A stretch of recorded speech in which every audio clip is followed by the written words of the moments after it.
Hello, everyone, and welcome back to another episode of Pokemon Snow. Um, just ignore the man behind the screen for a second. I'm your host, the Gold Crow, and I'm your DM, GM, whatever special name this endeavor gives me. And with me, I have four of my wonderful friends with me, and since we're not sponsored as usual, Fire Alley, take it away. What happened last time? All right. Well, last time Ivy came and visited us, which was a surprise, and she immediately decided that the tarts were the best thing about working with us, and told us that she came here because the murder sent their calling card, which was very poetic and so forth, and Uh, she also gave Proteus like a quick rundown of like what she wanted for a dress, noticing that his attempts at doing so were failing. And then because I needed to see how the theater operated, I went with her to the theater and we did theater shenanigans where I eventually figured stuff out. We also had a bit of a talk on the lightning rail there by spamming message at each other as normal people do. Um, with the theater, we decided we might hire some Expedition Society rejects as guards to put up the pretense that we're taking it seriously in a manner that we know the murder would anticipate, while hopefully figuring out a real plan on the inside by setting up the party the night of the theater. But we'll worry about more of those plans later as it comes down. I finally got my contract signed by Giovanni, so if we do well, I get paid. Um, and then while that was happening, we found out that Rebecca and the Hallowed Flames got wrecked by a blinding light monster of doom. And after a bunch of shenanigans, including sending Nick to Polly's lab to go study feathers from the thing, and talking to Oranos at the end of the day using forest green, we know one, it's an owlbear. Two, it is stronger in the sunlight by getting regeneration and teleporting, and we also know that it's immune to radiant damage, probably resistant to fire, and is also immune to being charmed. And we also know that it's a fae, which is extra strange. And then the school shenanigans that we went through yesterday, because yes, there was a lot of things. Um, Nightingale talked about getting killed by random household objects and calls them talismans to Dante. And then after that, she wanted to talk to him privately, and I'm sure that nothing weird happened there. And she also said that every school of magic has a line that it can cross to become evil. And then Malcolm, talking to Professor Eric Ellis, found out a bit more, saying that only a Manaborn who also had access could have really procured what we saw down there. And himself, Nightingale, and Soulshade are the only three who qualify, and Eric Ellis has no alibi, save it be the fact that we asked him a roundabout way of Ether by Malcolm telling him how he acquired his powers, and Eric Ellis was genuinely confused. So what he didn't know was more of an alibi than he will probably ever know.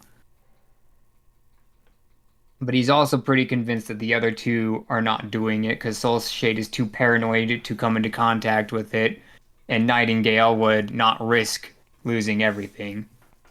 Thus, today, we plan to go talk to the dean and see if there's a bit more information we can procure about the school, and perhaps down the line, see if we can fool the security and see if someone else may have already done so. All right, you can have the reroll for the session. And I believe we left off last time of you making the dress in your sleep. That's right.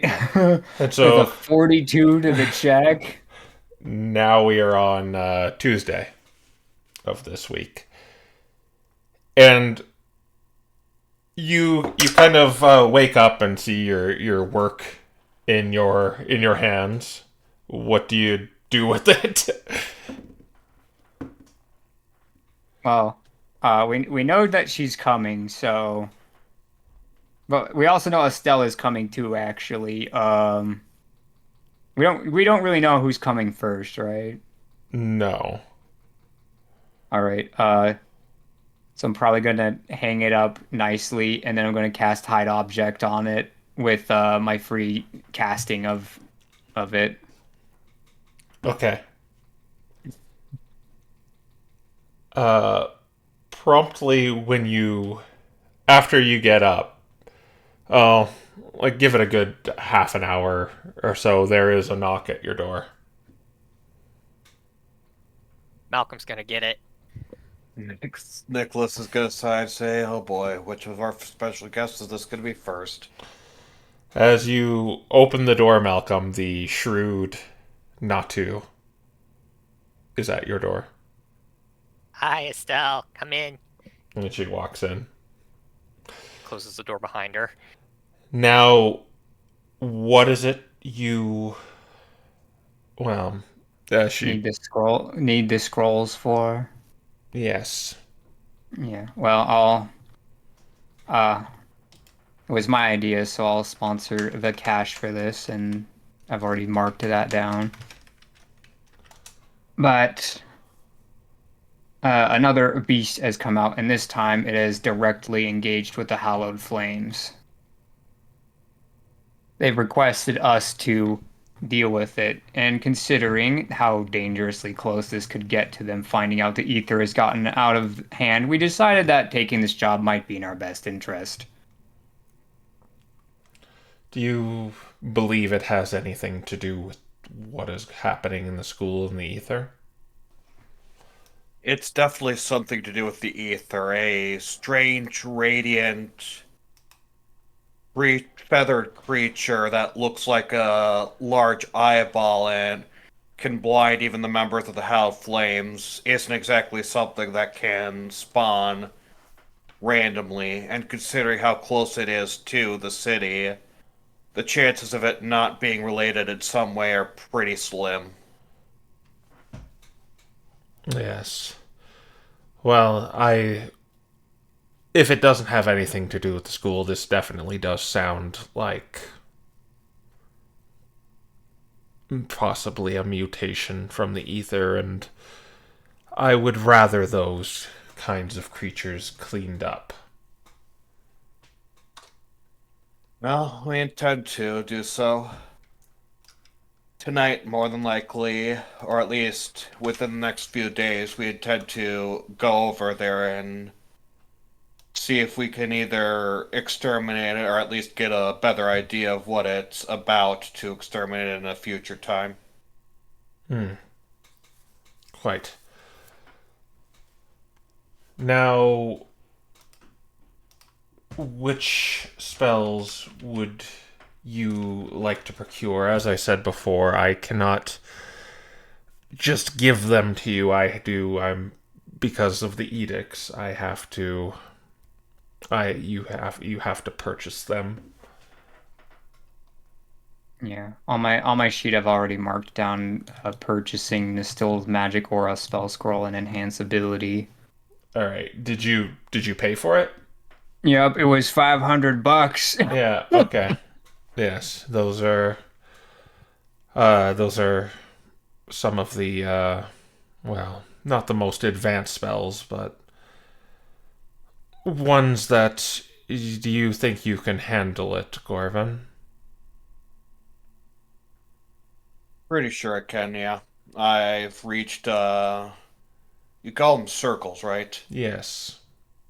I've reached the fourth circle. Wait, I have, right? Yeah, I Yes. have. I've reached the fourth circle recently, actually. Okay, well that you're very close to if you were part of the MDRA, you would be given your. She signifies to a looplet around one of her feet. You would be given one of these. Huh. Well, hopefully if I join you after all these are done and reach that point, I'd still be able to get one of those. Looks pretty neat. Well, it's not just neat. It's a symbol of the hierarchy and power within the academy. Yeah, I see. But is there anything else you would require? Did you attain any more information outside of this beast wandering around the city? What do you know of the Necronomicon? It is. Oh, you've stumbled upon that. Yes, it's a powerful artifact that the university has. The thing about that university, it was built over the original mage tower from ancient times, and well, they discover some potent artifacts that they hold within their walls, and outside of the faculty, none are able to use these artifacts, and they don't want them in the MDRA, the Academy's hands. And I know the Necronomicon is a very powerful necromantic artifact that has some forbidden magic in it. I know the university uses it for research purposes. I have no doubt the Hallowed Flames would like nothing more than that thing destroyed. But Well, right now it's neither, it's technically probably still in the university, but they ain't using it for research purposes anymore. Someone in the university managed to steal it. And used it against us. that, if that were true, that is a very narrow group of suspects. We know. There's, as far as we know, only three. The three Monoborn professors. Yes, Eric Ellis, Soulshade, and Nightingale. I know they are currently the practicing professors who are Monoborn. Given what we've learned, it seems it might be leaning towards Soulshade, but maybe there might even be students that slip through the cracks. Yes, that is an astute observation. Yes, students, they are rigorously screened before they enter the university to check if they are Monoborn. But it is, while be it rare, Monoborn powers can manifest later in life. It is extremely rare, though.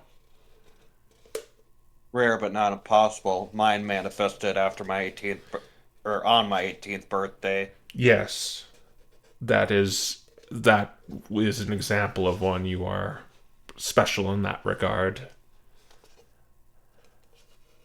Yeah, aside from Soulshade, that's what our current research, or, well, less research and more investigation is we want to see if there's either a professor or student who managed to slip through the cracks and is Monoborn. That way we make sure our list of suspects is either just those three, or we need to start expanding them. Have we Especially considered? since a hidden Monoborn would be a perfect culprit and a perfect person to frame. Have we considered Father Nevin as a possible suspect? He is I know he was formerly of the clergy. I don't know much about that individual. He was not part of the MDRA, but I know that he was formerly part of the Hallowed Flames, and a book like the Necronomicon just it could not be used by someone like that. I was just about to ask that because it was specifically used against us, and if Father Never can't use it, then that eliminates him as a suspect, despite him still probably having some version of divine magic or something like that. Because I know that clerics can cast necromantic spells, and they can reach the pretty high circles with it as well. Yes, but they tend to. There is more for Dante would know this, but theirs is depending on their order. It's mainly healing magics. And like that, I'd imagine in a place like Helled Flames, given one's nature and connections with their deities, when it comes to casting like that, he would probably not be in a good standing with. He wouldn't be in good standing with Reshiram, but that's why I think he's a suspect, is he could have. Now granted, he doesn't like necromancy, but Not at all, given the conversation I had with him and how he did snap at the skeletons. And I wouldn't be surprised if he wanted to take it to try to destroy it either, or to fight fire with fire and then destroy it. I don't know more enough, but even assuming he did take it, I don't see any reason why he would have used it on us. If you And that's the go on. and that's the main thing I think we should focus on. It isn't just someone used it, it's someone used it specifically on us, offensively. If Father Nevin took it to fight necromancy with necromancy, he would have likely used it to dispel the skeleton or something like that, or he would have taken it and destroyed it.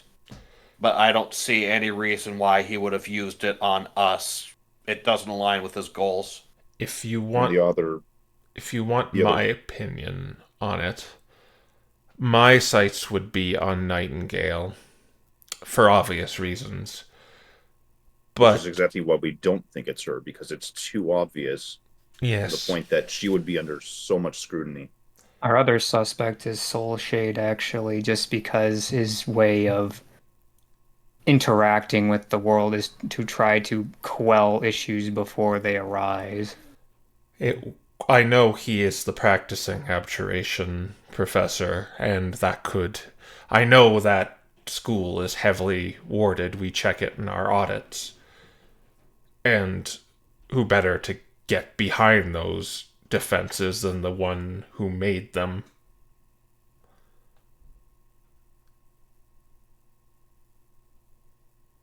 But But you still think yes, I don't know the context, but my sights would be on Nightingale due to the fact I see if what all she's doing here is a ploy to study and practice necromancy. And being the professor, she would have access to a book she never would have being part of the MDRA.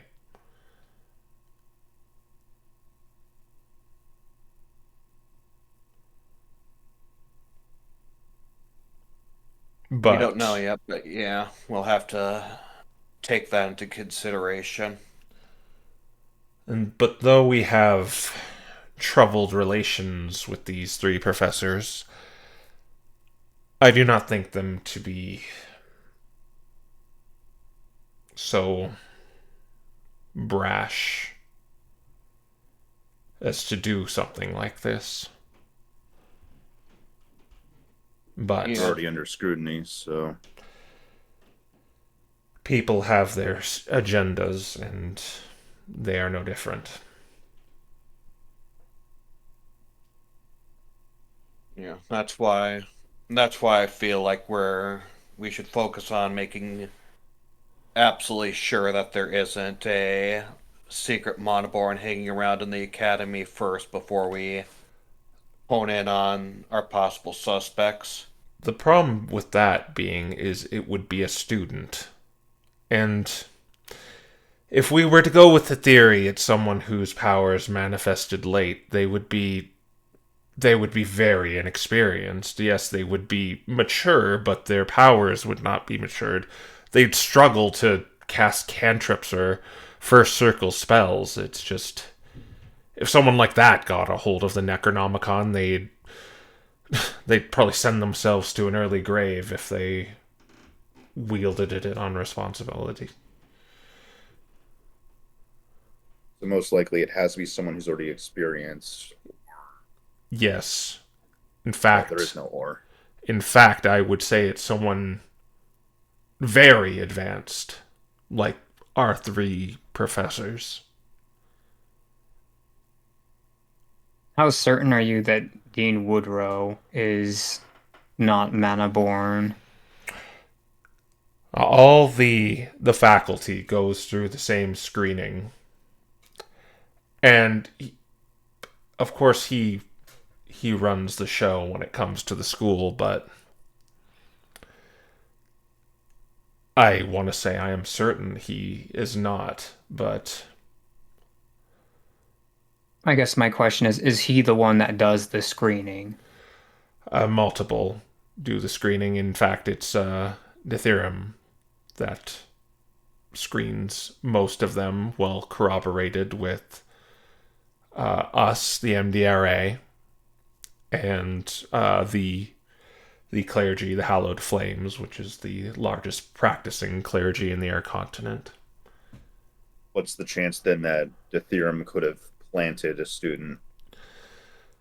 Or more importantly, what's the possibility that Deuterium could have lied on a professor's screening? Well, they could, but as I said, the MDRA and the Hallowed Flames do take part in these screenings as well. Hmm. In fact, they So need you- us to detect Monoborn. Okay.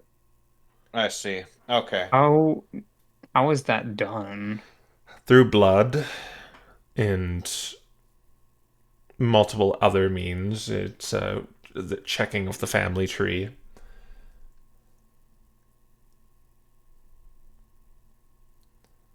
How does the Hallowed Flames do it then? Zone of Truth? Yes, they do it with more scrutiny like that, while we check the more biological. Hmm. That rules out, or at least should rule out the possibility of, say, family purposely trying to get a Manaborn student in. Obviously, the MDRA the former members do not go through these screenings as they were in the MDRA, so they are professors. It's just their credibility that is put into question, and all three of those three, Aracellus, Nightingale, and Soulshade, were high-ranking members that know their craft. The only thing we know is that the theorem is trying to wind up for something. They're trying to create a factory in a very small period of time, seemingly trying to accelerate the process for some reason. They've supplied the Salandit with ether and other raw materials, seemingly through one of the students at the school, if the description is accurate that they gave us. That would be troublesome, because while a student could, it's like I'm willing to almost guarantee there are no Monoborn amongst the students, but their parents might secretly be, as that is not something not scrutinized, but that would be rather troublesome, as that would expand our search range. Yeah, we That were would considering make that it- as well. that would make it almost impossible to figure out if the thief is a student who gave it to their parents. That would make it nigh impossible to find it. There would be too many suspects. I feel Well, like that's too far of a search to consider. I mean, we ran into a spell from the Necronomicon itself on campus. we know that they targeted Nightingale in some capacity because they decided to steal it the moment that she had retrieved it, and we saw her with it, and she did not look like she was about to go to a nice study session. Seemed more like pass off or a threat.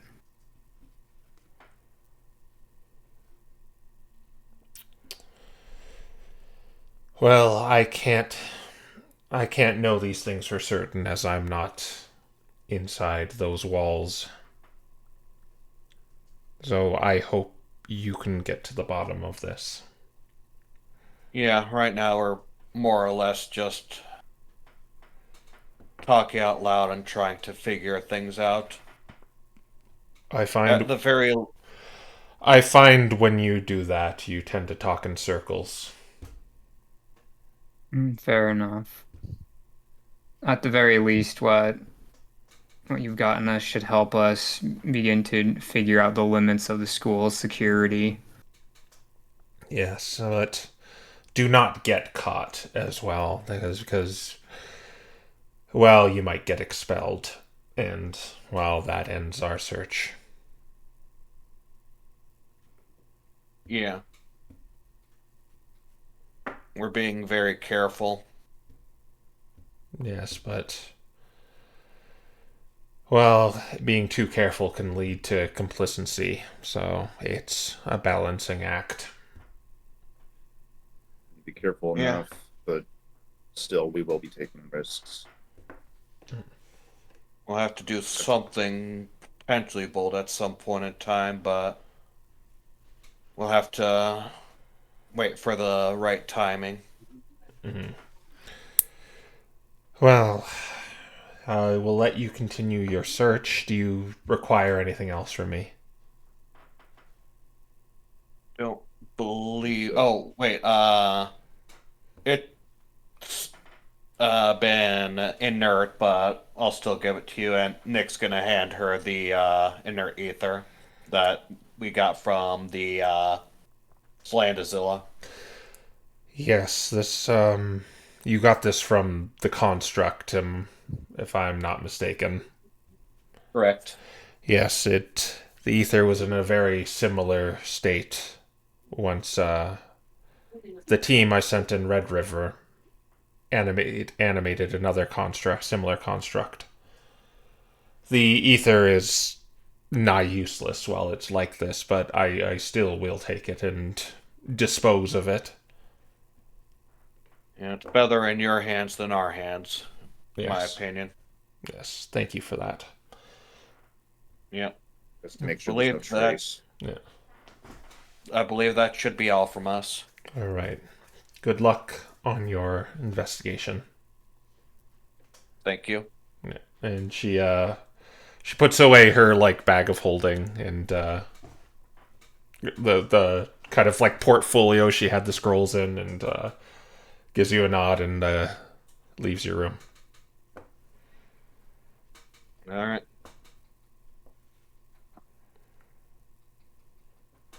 Nick sits down for a moment, takes a breath, and he says, "How long until our second visitor comes?" There's a knock at the door.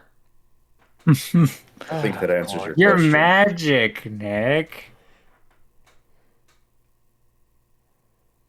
Don't I frickin' know it. He takes a swig of his coffee. Go ahead, Malcolm. He rolls over and opens the door. Yeah, you see a kind of Roserade looking at you. Hi, Ivy. She Are just, the tarts here yet, guys? they better be. Yes, we have breakfast. Good. She just kind of walks in and just sits down, and there's just sitting there.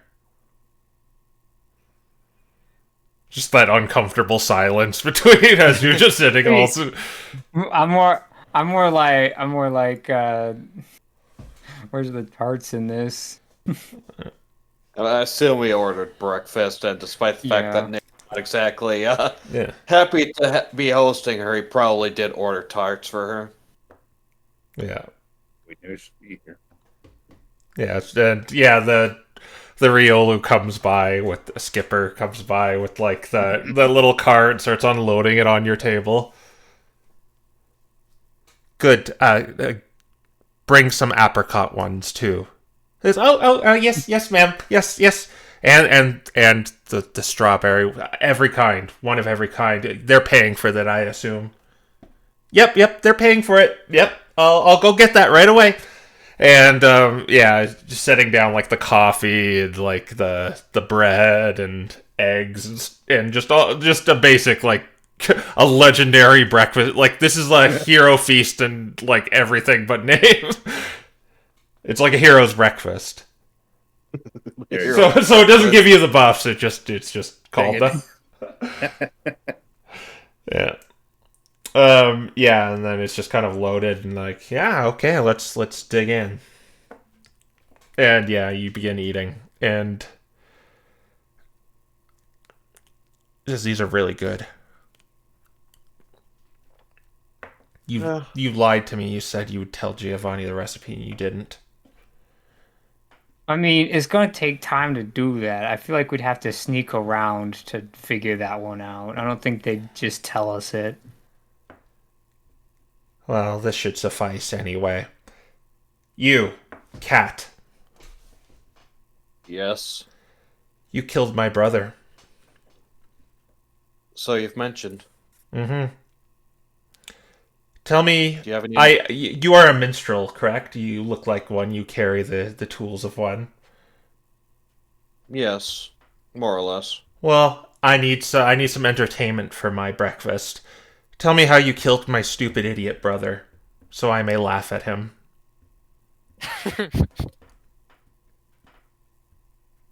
Nick's just.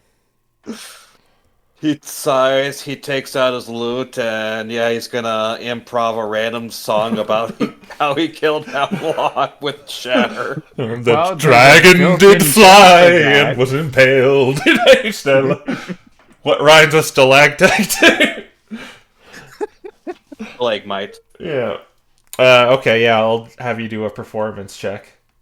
Yeah. Alright, I am proficient in this tool, so I will have an advantage. Yeah, the tool itself said it's a DC 15 check, I think, to do this exact thing, make up a song on the spot. Oh, that's interesting. Neat. It's DC 10 to just do one that already exists. Alright, does the command still work? 18. He's good. I if you could come up with just something shorthand-ish, like one last verse of it, I'll give you luck points. I'll give you like a wind-up time too. Okay. Oh boy. Like you passed it, but this is for, Yeah. yeah. Go for the goal. And the dragon did flow, into the darkness he flew, but then the sound rang and the dragon flew no more. No, I would have rathered it rhymed. I'm not good at coming up with rhymes on the spot. Okay, well, yeah, I'll say you just passed it then. And she goes, "What an idiot! I bet my brother, not you." Is she actually like entertained by this, or It's just one of those like boorish, disrespectful laughs. Like, I'm more curious if like is she trying to make this purposefully uncomfortable, or is she actually deriving something out of her brother's death? do an insight check.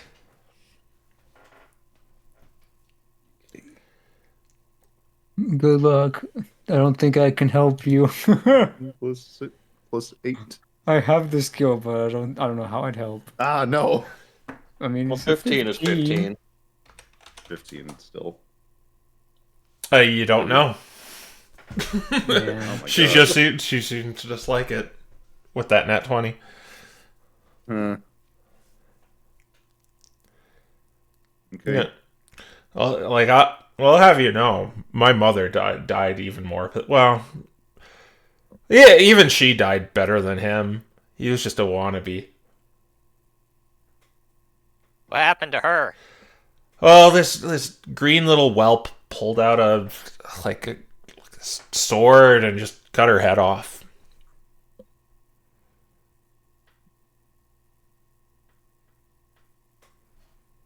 Huh. But still, that's a way more spectacular death than just being impaled by a stalactite. But that's why they're idiots and I'm smart, because you're not going to see that happening to me anytime soon. Well, let's hope not. Pass the almond one. Honestly, he'll just kind of hand her the plate of tarts. Good.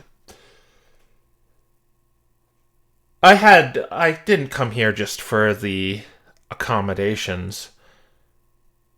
So you think you can trust me, huh? I think you're not attempting. I think we could trust you about as much as you could trust us. Mm-hmm. More of a. We can trust that we know you're not always telling the truth, but we can trust that we have the same goal right now. Well, let's put that to the test. What are you guys really doing here? Like I said, I'm not an idiot. A bunch of country bumpkins in a high-end hotel room staying here for... How long have you been here? A pretty long time. You've got to have a king's ransom worth of money to be doing that, which I know you don't have.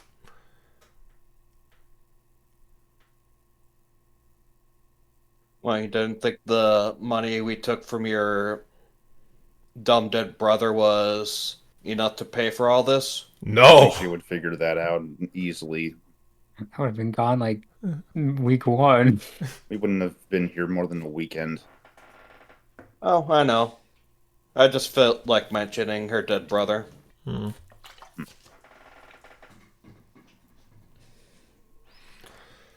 And you see that hesitation there Yeah. says you are hiding something. Well, I suppose that we can tell you that we're investigating the theorem. Under an alias. Mm-hmm. Suspecting foul play. Well, I guess we can go two ways about this. We're investigating their foul activity, suspecting that it originated in the school. And see, you really suck at lying. Or you're good at telling half-truths, because what would a bunch of country bumpkins be doing that? Yeah, Proteus smiles. Well, they sent a robot to attack our town. We destroyed it, and so we got someone who was interested to see where they were coming from to talk to us. But I suppose we can put this further. I'll tell you who that benefactor is if you know anything about why a green dragon was spotted inside the university. You see, okay, maybe you're catching on. That's the art of the deal. Quid pro pro. Quid pro quo. Whatever that word is.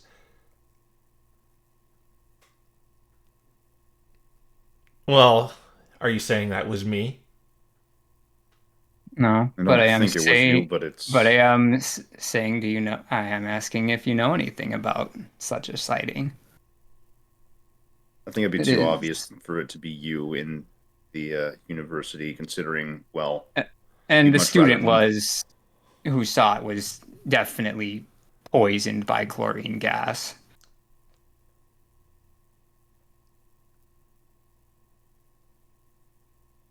Well, I'm an actress. I don't need to go to school. But I don't know anything about it. Do an insight check, whoever's insight. Okay, here Hello. we go. I'm going to make a roll to... Can I use guidance for this, or... well... 19. Hold up. Oh, I'm in the wrong chat. Hold up. He's gonna throw it out in the open. Everyone will know. Let me just see what her... Oh my gosh. Oh, he still passes though. Oh no, that I didn't do it with a modifier. Yeah, that does include her mod. If her mod is a +1, he still passes. I suspect it's higher than that. Proteus, you know that it seems like she doesn't know what you're talking about. Or at least your question was if she knew anything about that, and it seems like, as kind of coy and deceptive as she's trying to be, she actually doesn't know anything about that.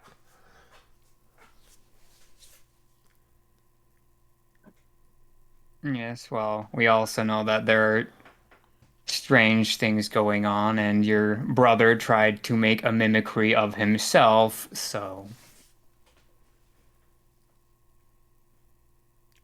But if you learn anything, deal's still on the table. And you're changing the subject. Eats another tart. What, from Well, the deal? you just kind of swerved that question on me when I asked you what you were doing here, and you would tell me, and then you tried to change the subject. I said I would tell you who our benefactor was, well, who was sponsoring us was. You have to use different terminology because there's too many people involved here. Our sponsor. I said I would tell you if you knew anything about it. You did. So, if you find anything out about it, I'd say the deal that still goes. Oh, okay. So I have to provide you an answer to get my answer?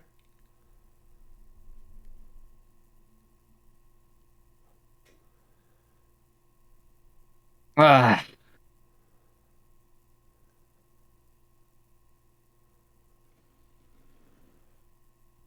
Because I'm not going anywhere near that school, so I'll never find the answer to that.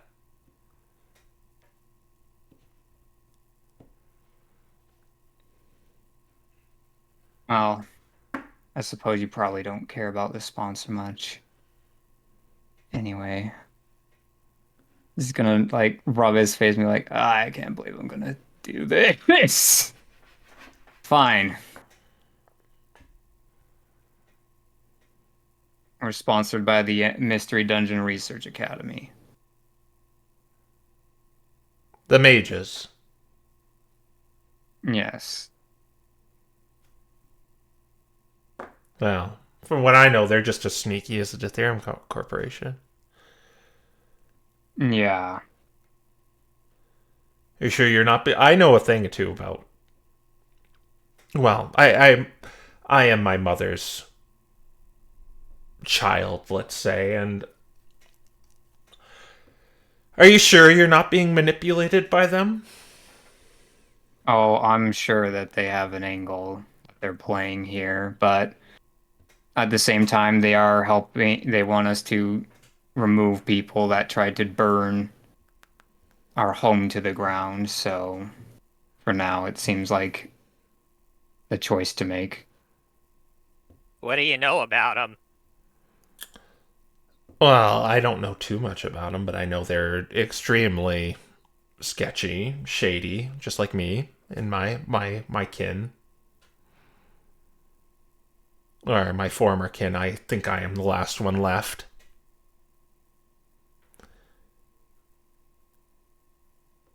And all I'm saying is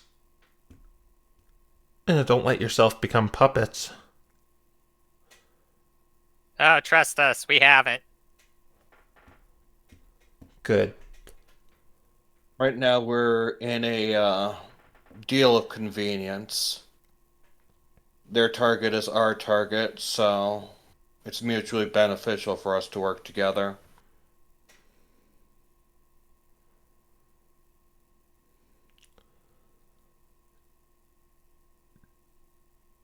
Who has an intelligence intelligence over 14? I think only Proteus, probably. I think everyone else is either average or below average. And Proteus, I'll have you do an intelligence check. Just straight up intelligence. Okay. It's the bag of tricks. Let me do things after I know I failed. I could give you guidance. That one does work if we know I failed.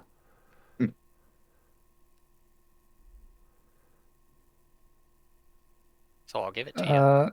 Yeah, it says when you would fail an ability check, so we Yeah. can figure this out.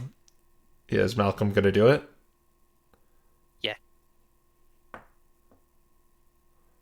All right. D3, right? No, it's D4. D3 That's was the the other most- thing. 17. And I'll dump a lunk point to make it 18. So, yeah, you're kind of sitting there, and it's, Malcolm, this just kind of, you just randomly bleed out. It's like, it's a shame that Hemlock knew everything about us. And kind of some gears start turning in your head, Proteus. Oh. And it was like a sneeze. Or Malcolm.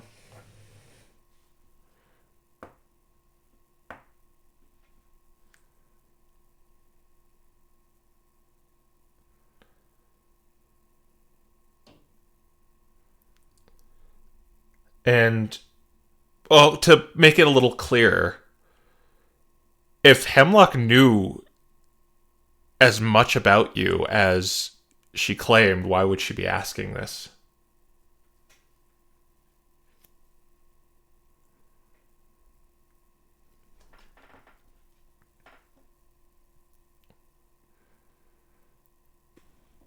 You still there, Farland? Yeah, I'm We're having I'm a moment brooding. like in the back. Didn't she share dreams with Hemlock? And then Yeah, but only Proteus says this realization. so Yeah. this I is guess not- he would say, so everything that Hemlock used to know, you know now. Yep. Yeah, when he died, I got everything.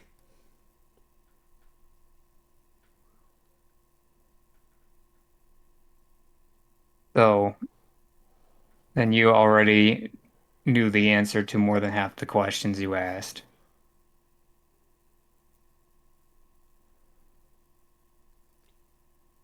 Do an insight check. So many checks. Oh my No. Dang it. Bag. Oh my gosh. Oh. It didn't do anything.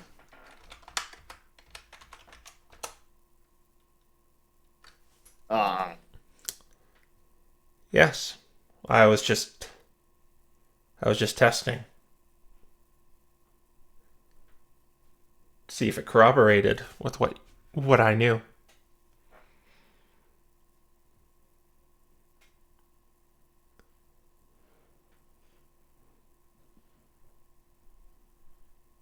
But that will suffice. That's all I wanted to know. Or should I say confirm? There's a hurried knock at your door. Another one? It's like knocking really fast. Malcolm rolls over and opens the door. And you see the Smeargle say, "Oh, let me in, pal. You gotta see this. Who is that? Oh, he's a guy. Friends. A journalist. Yeah, nice to meet you, ma'am. I'm Arlo Quickquill. I'm gonna be I'm a very credible journalist, as they said. Should she be here? This is I have very confidential information right now. He just kind of looks to Proteus. No, actually, I think I'll stay. I'm with them, so whatever you have to tell them, you can show to me too. Isn't that right, boys?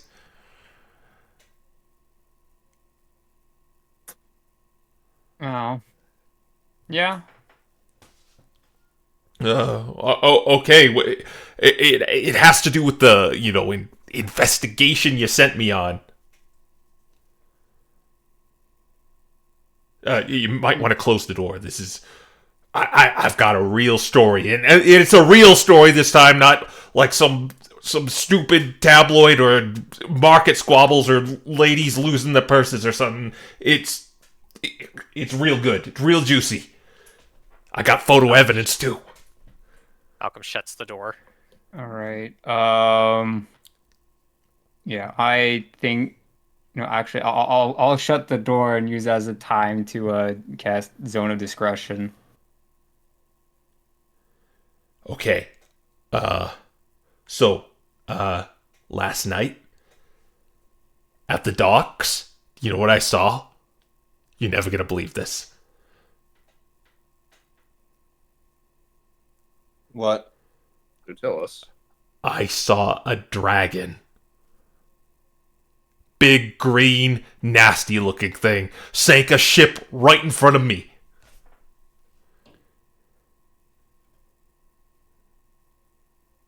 Well, do you know what it sounded like? Well, it was underwater, so it, okay. Well, I told you I have proof, and behold, lo and behold, proof I got of the Green Terror taking down one of these cargo ships from Ironbroach, and he just slams down a photo on the table, and it's blurry, but you can make out a dark silhouette of a massive reptilian shape, half submerged in the water. It has green scales, and it is sinking a docked ship. You can see barrels bobbing in the water.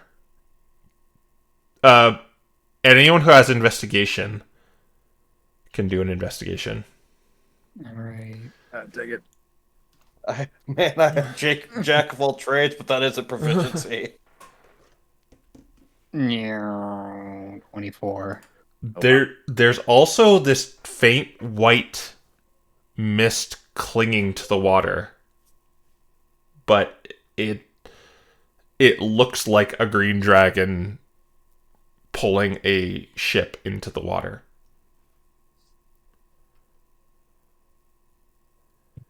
Now, I know what you're thinking. You think this is I doctored this photo or something, but no, this is the genuine detail. It's not any smoke or mirrors or anything. I saw it with my own two eyes. Sank the ship in minutes. I was looking for those oozes on the water. I thought that was a good place to start. But then that thing showed up in the middle of the night too. That's why it's a little blurry in the I didn't have the proper lighting. Does this basically look like the Loch Ness monster? Yeah, it's very much like a Loch Ness. But the signs, it kind of looks like there is a large green scaled, large as in size too, like pulling down a ship.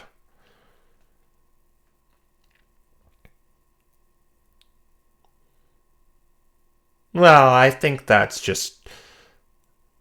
I think that it's this photo means nothing. Are you questioning my credibility, ma'am? I saw it with my own two eyes. These guys believe me, right?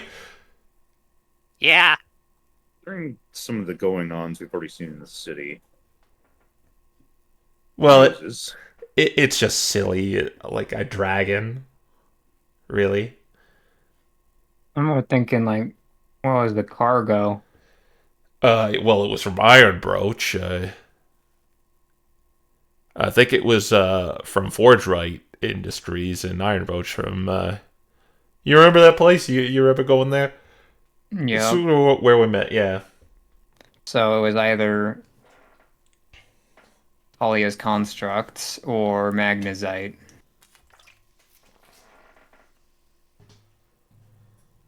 Yeah, I couldn't see what was on the ship, but it might have been one of those things, I guess. That if they already have access to that, either someone is trying to get in their way or they're just doing a demonstration. Well, I thought it was just like a monster from the Lake of Loomhalls, and hey, that'll make a good story. Yeah, just tearing down ships. I don't think there's any motive behind it. Well,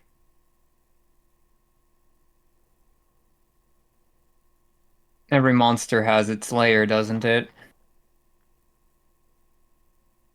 Hmm. So would it not make a better story if we found the nest first? Yeah. Well, from what I saw at the harbor, they're in full panic mode. They're cleaning up. Wonder what I saw. What happened? I didn't tell anyone. You're the first ones I told.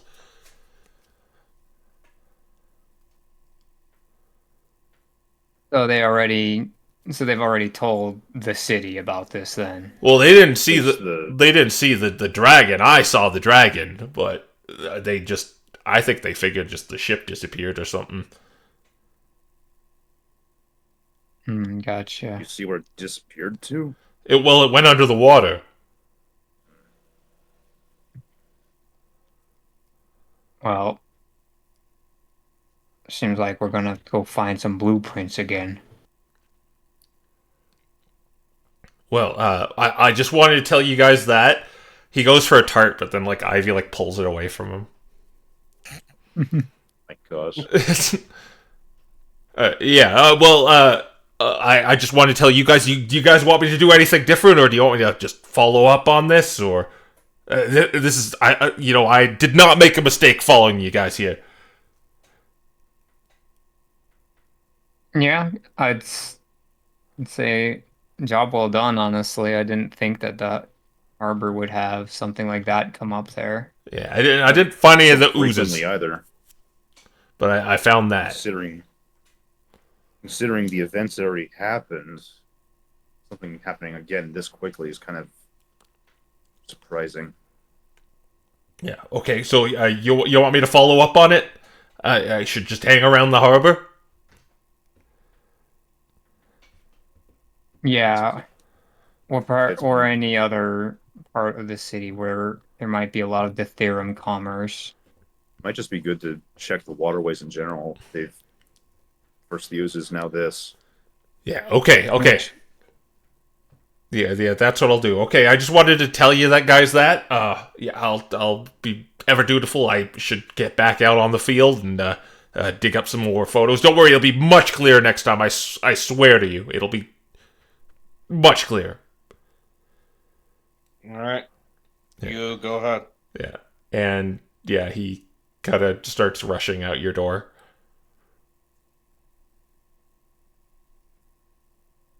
What an All eyes idiot. on Ivy. What? You think that was...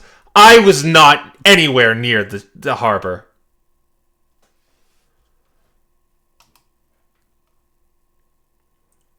Another realization, the theater is very close to the harbor.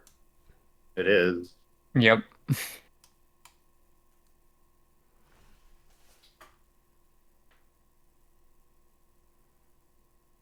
Well, I don't need to explain myself to you. I didn't do what? Why would I be sinking boats? Yeah, Sinking boats. well, I think it was definitely good that you heard us find that out at the same time as you, because honestly, I think I might know what's going on now. Well, I've Judge, been very careful. Nobody knows, well, my secret, let's call it, and let's keep it that way. So if someone's Yeah. trying to frame me, no one knows unless it's you. well, I can think. you told me yourself that the dragon we fought was made by those Salandit, correct? Yes, but you But who made the plans for it? oh, I don't know. I just know who that was commissioned for it. Would it not have been the Theorem? They gave the Salandit plans to make a bigger one, but if they made this one, sounds to me they're testing it. First to see how well it climbs, now to see how well it swims. They're preparing to attack their own city to try to raise alarm and reason to go into martial law.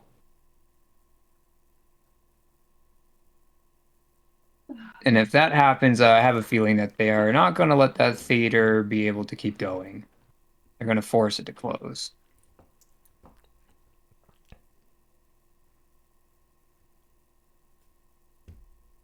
Does that line up with some plans that your brother had for the mech?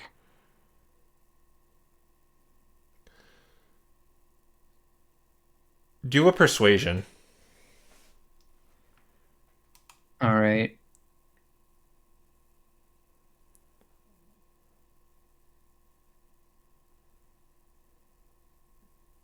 $19. Wow. My brother was trading with them for that mech. He did it through those crows.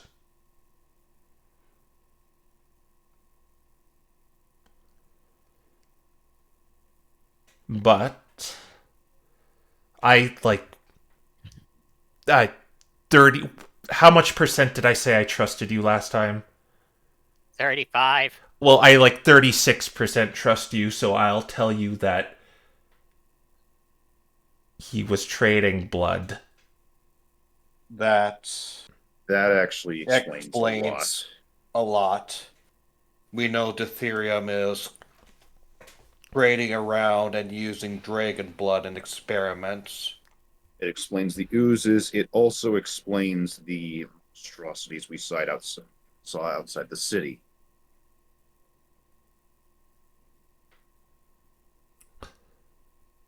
Well, So- you see, I try to be good, and I still fall victim to this smear campaign.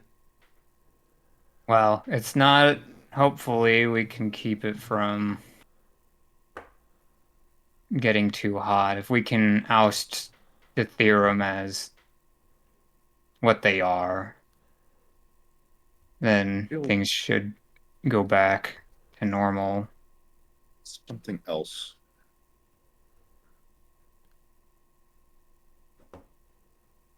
Well, I'll be blunt and say that wasn't me who took down the ship. Yeah. And I didn't think it was you from the beginning. I was pretty sure that they built this dragon. But the construct you fought was metal. You're saying they created one. Well, what we've also been learning from our time working with the mages is that there's a material that can regrow organic matter. From what they've told us, it started to create a dragon out of the mech that we destroyed. Oh, the rock. My brother was also trading that.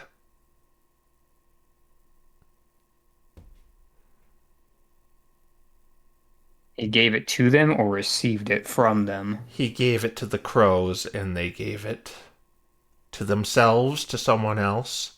I don't know. It's very hazy what I actually know. It's like a dream. And like how you can't recall certain details from a dream, besides the most striking ones. That's all I remember.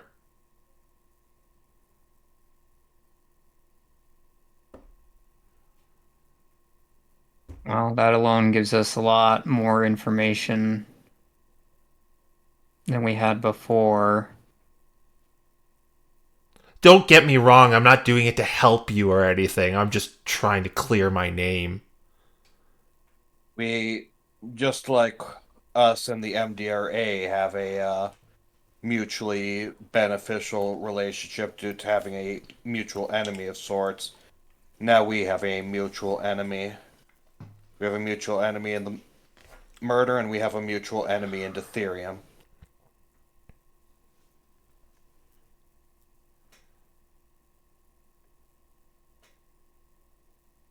So where do we go from here?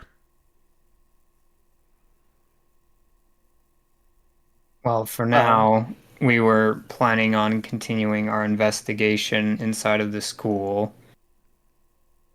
As it would turn out, more of what we've learned from here makes it more concerning because the Necronomicon has gone missing. They might try to revive your brother's corpse at this rate. I don't know what that is. You're investigating, huh? Are you lying to people? Well, clearly you are, because you aren't students, are you? Well, I am. Well, yeah, he's actually learning the ABCs. Yeah, I can even spell Necronomicon now. Well, good for you. Thanks. It's still gross that you're wearing my brother, by the way. Oh, sorry. He does a good job of protecting me. Were you planning on doing that to me? Well, no, I don't need to. My God, no. That's unfortunate. Whatever. Well, if you We're are gonna get to the bottom of this, I think you need to get down to the art of lying. See, a bunch of losers like you are probably going to rush in and just use the first lie that comes to your head. You don't think of what they're going to respond with, and you sit there humming and hawing while you just ruin everything.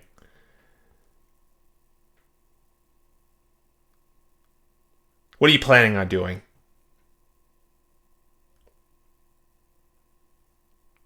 Well, currently, mostly just asking questions. What questions? I'm not trying to trick you. I'm trying to help you, you dummy. Well, Proteus is just gonna say, "Well, you two had the idea to go talk to the dean, so you tell We're me." gonna- Well, the dean's potentially out, but we were going to ask. In order for the Necronomicon to be used, it needs to be a monoborn. We were potentially going to ask the dean for information on how a monoborn could manage to pass security.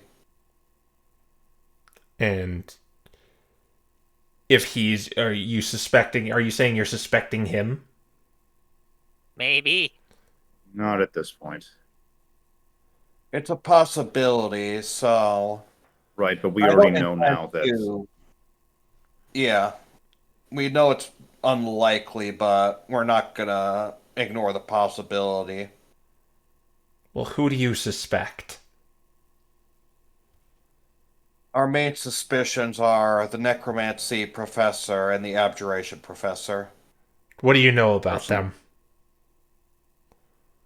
One of them We- likes to strike before the situation can arise, though he's paranoid. And the other one we know likes to study necromancy and understand how it works, but doesn't necessarily want to practice all of its depths. My sights would be on the paranoid guy. It's always the paranoid guy. He has the most secrets. That's what. Not to mention, just given what we know about said necromancy professor, it feels like it'd be too obvious. So you have to get him to let his guard down. Do you know what he likes? We just look Any at vices? we just look at Nick. Not particularly yet. Well, what kind You of did. clown show are you running? You're investigating. Investigations take time. And while you're taking time, dragons are attacking the harbor. And crows are putting a bounty on my head. You need to act fast.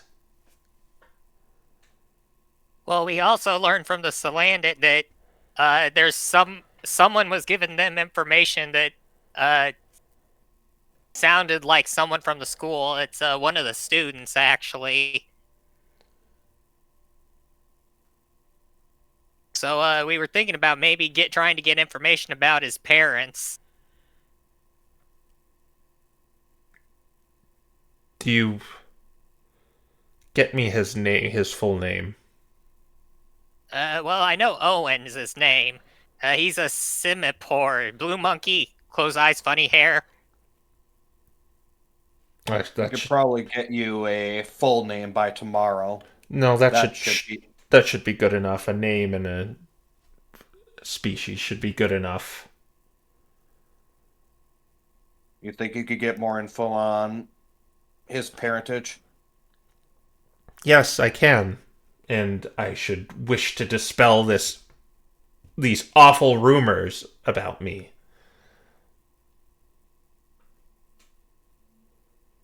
You never know, maybe I could have sunken that ship.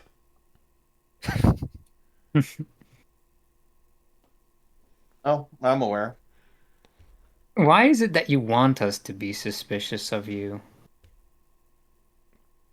Anytime we start getting close to you, you try to push back against us.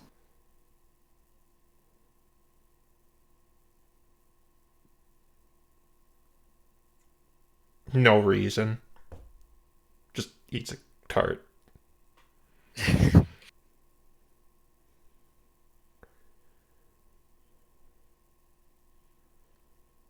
Well, it's because you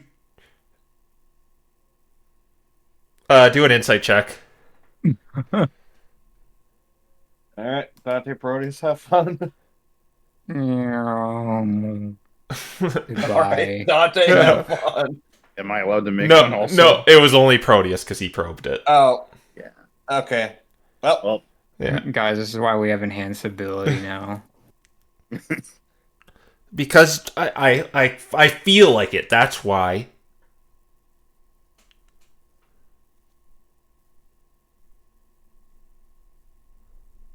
Well, I guess I can understand to a degree that I mean, if she anyone who trusts you 100% with no backlash tends to be your worst enemy.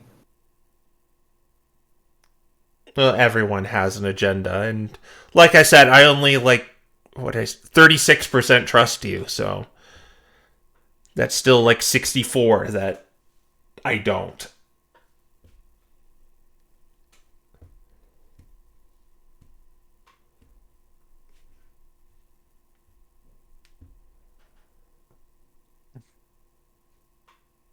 very well then. Well, we'll keep doing what we can, and I will be visiting with the effects crew that are coming One in of the- coming in 3 days. Yeah, I'll see if I can talk to the professor about procuring some defenses for the final act. Yeah, well, I hope you're not too focused on that because you still got to put on a show. Don't want you sucking and dragging me down. Well, I've got some plans for that too, but I'm definitely gonna have to keep practicing. Good. Well, I will look into this Owen person and see if he's the one that I might just put in a poisonous sauna to end it all. But I will look into it and see what his parents are doing. Not Thanks. jump to conclusions. I think a student going missing might actually be more dangerous. Imagine the parents, not the student.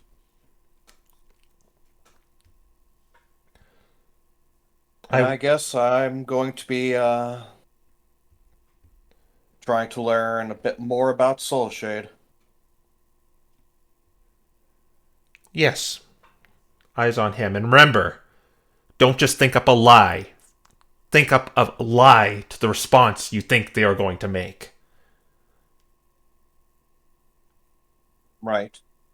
And like I am my mother's child, and another good trick that she liked doing is you give them stuff in the guise of good faith to put them in a false sense of security. And that's when you strike and then humiliate them and laugh at them. Understood. Yeah. In fact, I think I've got a very good idea to get in his good graces. Yes. Well, I will be taking your tarts. I want 4 of each. Actually, I'm just taking the whole plate. Oh, you might want to clean your hands of it first, Excuse me. as I've got something for you, and he's going to more or less like do a magician's reveal where he like waves his hand over the dress and slowly uncloaks it. And as you unravel this like pristine green like butterfly motif dress, kind of that kind of conceited teenager look kind of drops, and she more or less kind of do an insight check at advantage.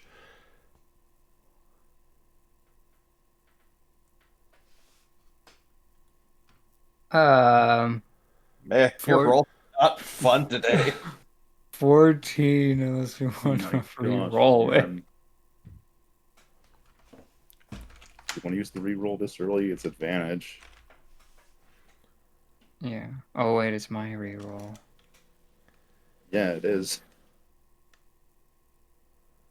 I'm like, given the timing we're going for, we might not even reach the owlbear, so. 18. Better. Ah, We finally didn't. No, we still didn't do it. There is a look of. All I'll give you is there's almost a look of nostalgia for a brief moment.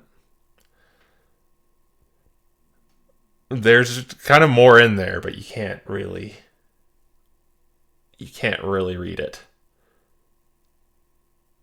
This is for me. Yeah. I quite literally spent all night working on it.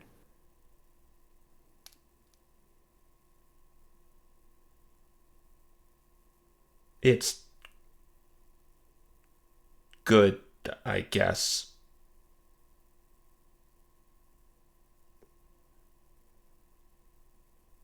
I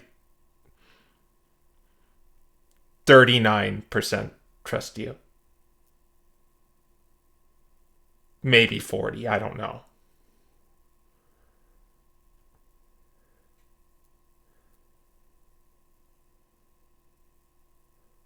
Well, like I said, I wanted to do everything I can for this, and to be honest, I don't think it's even possible for me to make anything better than this.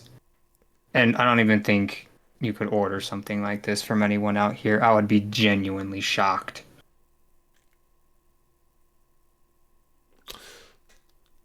Well, I know you're gonna hold it over my head, so I should probably give it you something in return. Give me that bottle there. She points to one of the bottles that you've been like kind of drinking from. It's like a juice bottle. Malcolm Nick gives just- her his. Oh, okay. She uncorks it and like looks at you, and then starts making a bunch of hacking noises into it, and then corks it. Gosh. Don't open that in front of you. Throw it at someone. And Yeah, I'm getting that impression. what this is basically is it'll be a young green dragon's breath weapon. Wow. So that means failure on a DC 14 con save. But it will only be concentrated in a 15-foot radius circle. So it'll be DC 14, and on a failure, 12d6 poison damage, half on a success. All right. Who's got that on the inventory? I'm just typing it in up in the chat right now. Really quick, hold up. I just put it in my inventory and called it Ivy Spit. Okay. Thank gosh. There, we're even. Well, at the very least, I only gave that to you because I know you can't use it on me. Yeah. Good insurance policy. Anyway, I will be off. Well, thank you. Yes. Before we head out, I'm gonna make a run down to the kitchen. Maybe ask about the tarts, Okay. Yeah, you. just so we don't forget about that. So to make it quick, I'll let you do I'll let you ask. What are you gonna ask them? And kind of in the kitchen. Just if we can potentially learn about the tart recipe, just so when we head back home, we can make those for ourselves. They've been wonderful. I will let you do a persuasion roll. You could buff it with anything you want before you try it, but You have enhanced ability or I have enhanced guidance. ability. I was gonna use enhanced ability and guidance together. yeah, okay. You can't. They're both concentration. Oh no! Wait. Yeah, shoot, they are. He's like, wait, my monk wraps. I stuffed guidance into it. That's really strange to do, though. Just remember, we might have to do combat later. Second level concentration. I don't trust my rolls off the bat. I'm gonna do it. I'm gonna do the enhanced ability. Okay. So you just like kind of slick back your hair. Oh my gosh. Put Oh a my tooth. God. Get a breath mint. Oh my gosh. A1 plus 1. Persuasion. What Oh is my this? gosh. This is the second re-roll thing we've done that just gave us the same roll. Well, that's awful. He says, "Well, one of the chefs as well. It's a secret. They are a special ingredient of, or it's a special recipe of the Loomhall Hotel. I don't think I'm at liberty to share it because they fetch our accommodations fetch a high price." And If I can recall, like, the pricing of the tarts off the menu. Like, it's like really expensive. It's like 15 gold for that plate. when like tarts you would usually get for like a few copper. I've got an idea. Yeah. What if I could pay for the equivalent of a cookbook? And he motions maybe like 300 gold. They just hand you the book.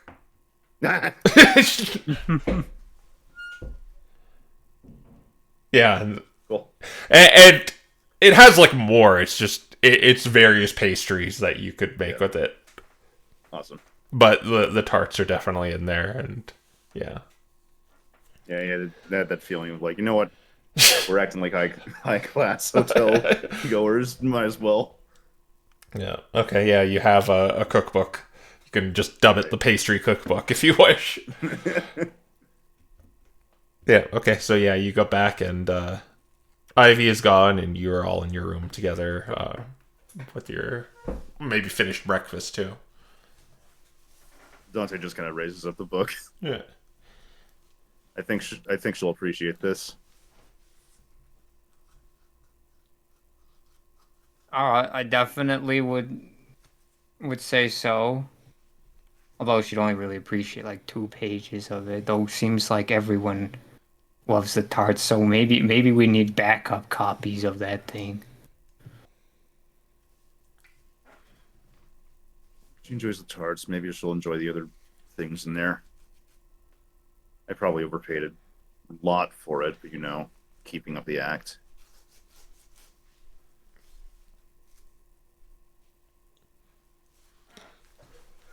What do you wish to do from here? Head to school. Okay, you're gonna go to the school. Yep. All right. So yeah, you have a full day ahead of you, and you arrive on campus grounds.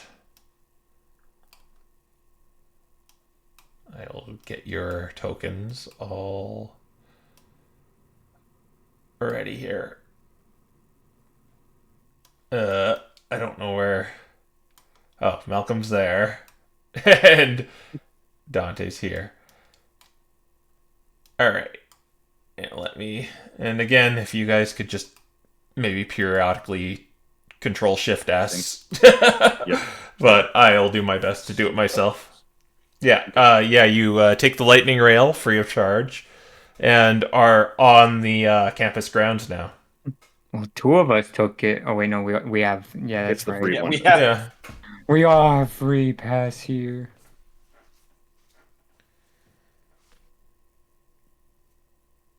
What do you guys? Which directions are you going to go all in the same?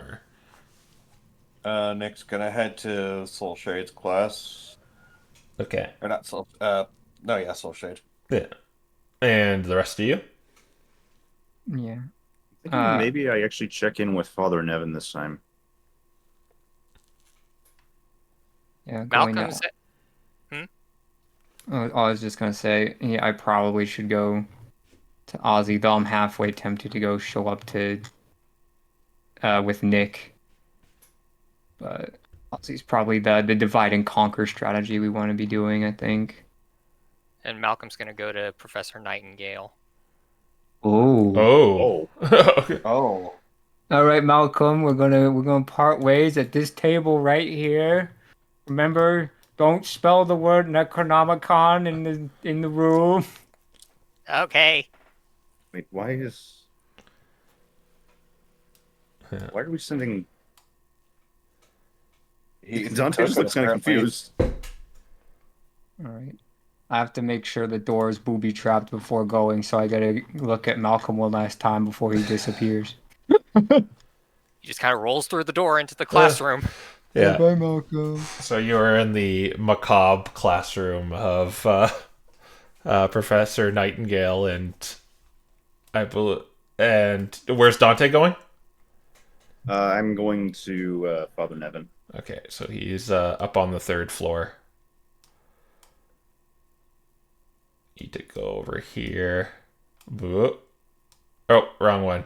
I couldn't see that one. Do. Touch. Yep. Father Nevin, you're so far away. Okay. So maybe let's like roll for initiative to see which order we do this in.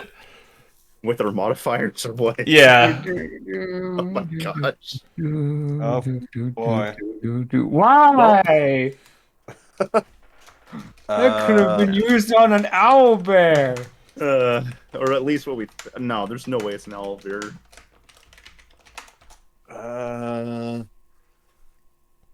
16. Wow.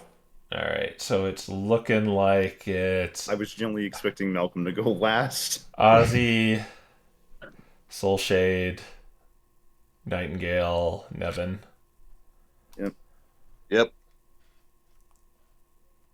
All right. So, and I've changed things. So I'm gonna say the like changing spells around depends on the class you're going to. Like for Arakellis, you can only change evocation.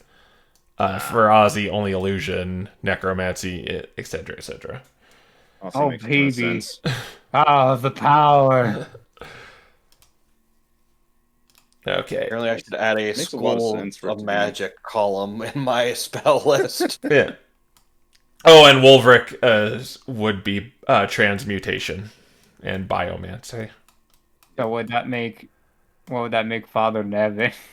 He doesn't count. He's not Yeah. mana-born, so... Not to mention clerics don't have to worry about that anyway. All right. So it seems like Ozzy more or less is there's traps you see like some students fall into. And they're always different. It's like sometimes it's like something on the ceiling that drops down on them, or there's the classic pitfall trap. But it's always something. And today's lecture is kind of about that stuff of like making a good pit trap and how you can't make it in a really obvious place, otherwise people suspect it right away. And another art of dungeon clearing, where often adventures are very stupid, where they clear out a dungeon and then they just leave, and then the inhabitants come back after they leave. That gives you some food for thought. But that's kind of the extent of what this class is about today. Would you have anything to say to her during this class or after it? Yeah, I think a pitfall trap would be useful to us. It's like in the movies where it's just like focusing on the pitfall track like it's a Chekhov's gun, and you're like, okay. Well, I'm asking, like, is there, like, in terms of like interacting with this NPC, like, do you want to say anything or do anything? Because I'm like kind of circumventing the classes, not trying to overstay their welcome. Yeah. Yeah. More or less after class, I'm going to I can swap any illusion spell out. Wait, so like if I have a evocation spell prepared, could I swap it for an illusion, or is it just illusions for other illusions? This is mainly like for prepared casters. It's like it's like it. Well, I guess you could do it too, but it's kind of like unlearning a spell, and it has to be Alright. it has to be the SRD spells, not any new ones.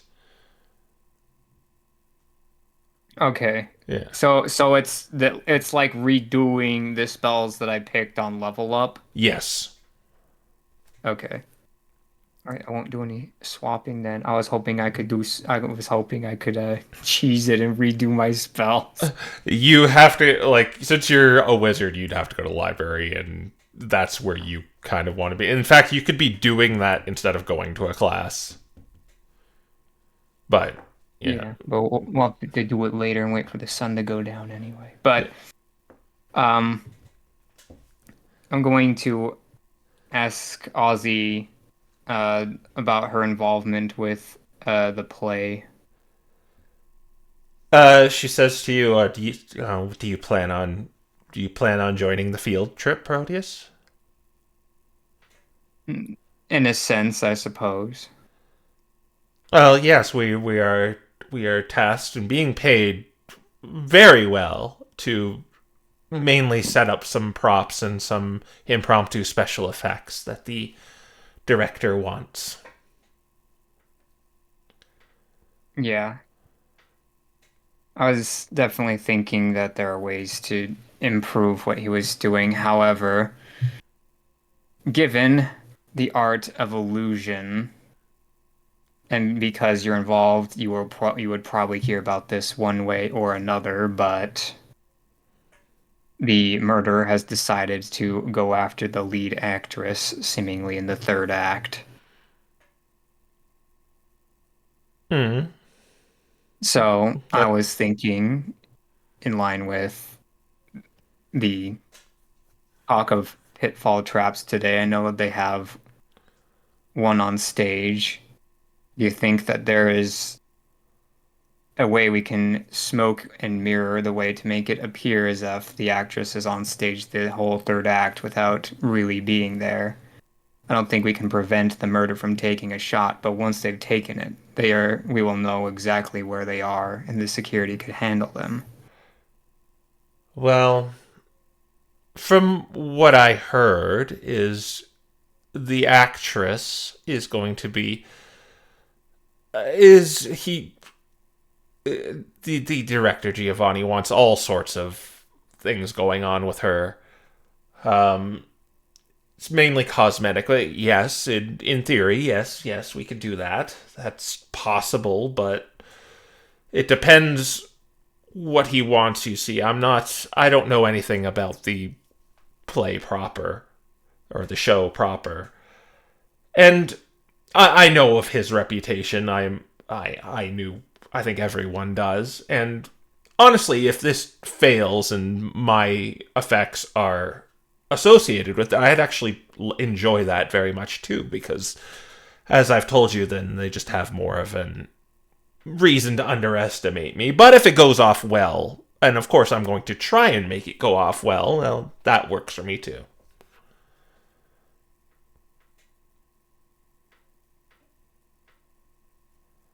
Well, it's always one way to think of a win-win.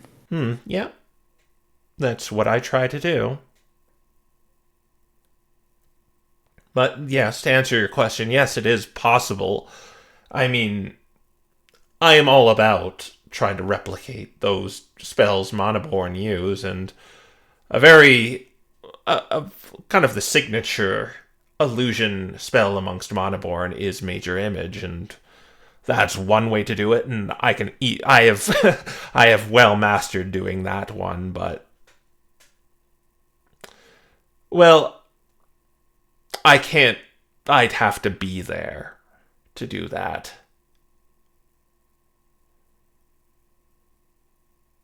On stage, I I presume. Well, I don't know what I don't know this. I can't leave a. I have to be there to kind of make sure it does things right.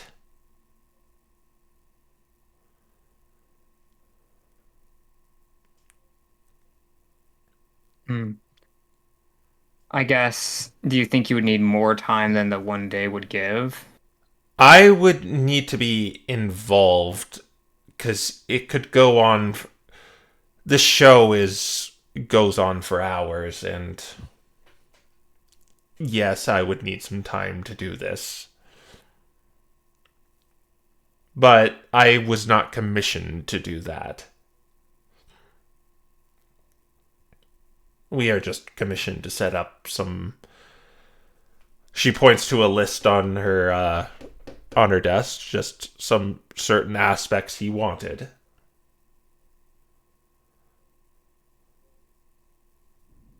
Yeah. Well, I figured if we can, I need to learn how to outfox a conniving opponent if I'm to match your prior student one day. I think that this provides us an ample opportunity to do so. I think I might be able to get you more involved.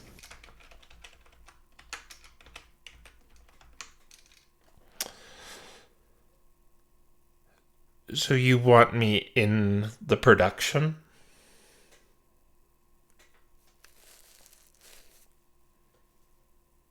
If you're okay with that. I do a persuasion roll, actually. Alright, is this a 4 or is it more? Yeah, well, I think maybe we should have saved the reroll for here. Well, the thing I think you need to learn, Proteus, is my class is dependent on one's own imagination, and no two people have the same imagination. So your cleverness is something I can't teach, but I can give you pointers.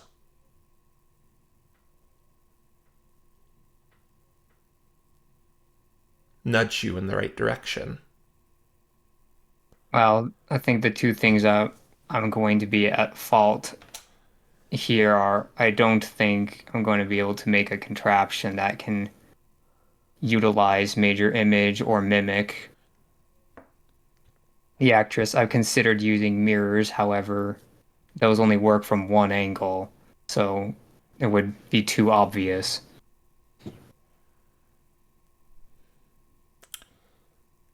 Well, And can think of a way to trapdoor is a very easy way of setting things up. You might even be able to connect it to an alarm. well, there is another method of deception you could resort to, and that is of a body double.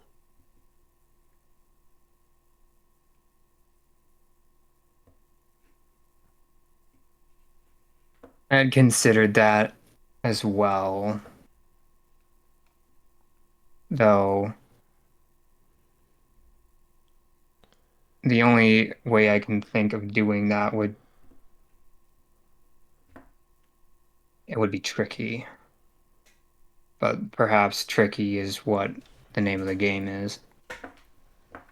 Yes. I think the murder is pretty clear in their motivations most of the time. And they wish to assassinate an actress.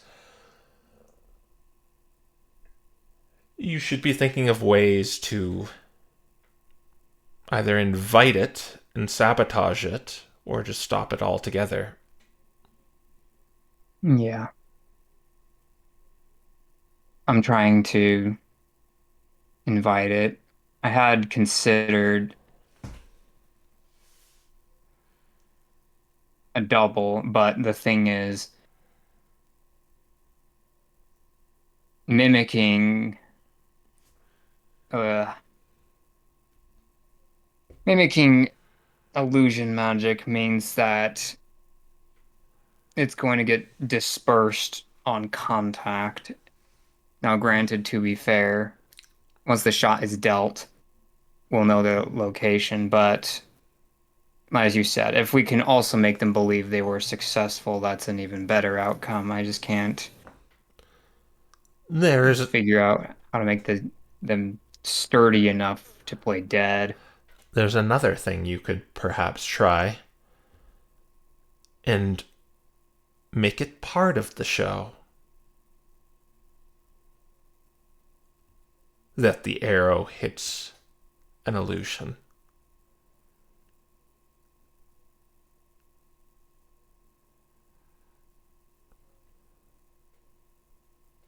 I'll maybe leave you with that, Proteus.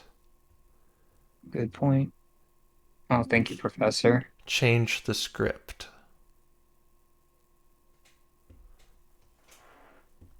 Yes. Yeah, and you are you leave evading several traps that you kind of know are there. And who was next in line? I believe it's Nicholas. Yep.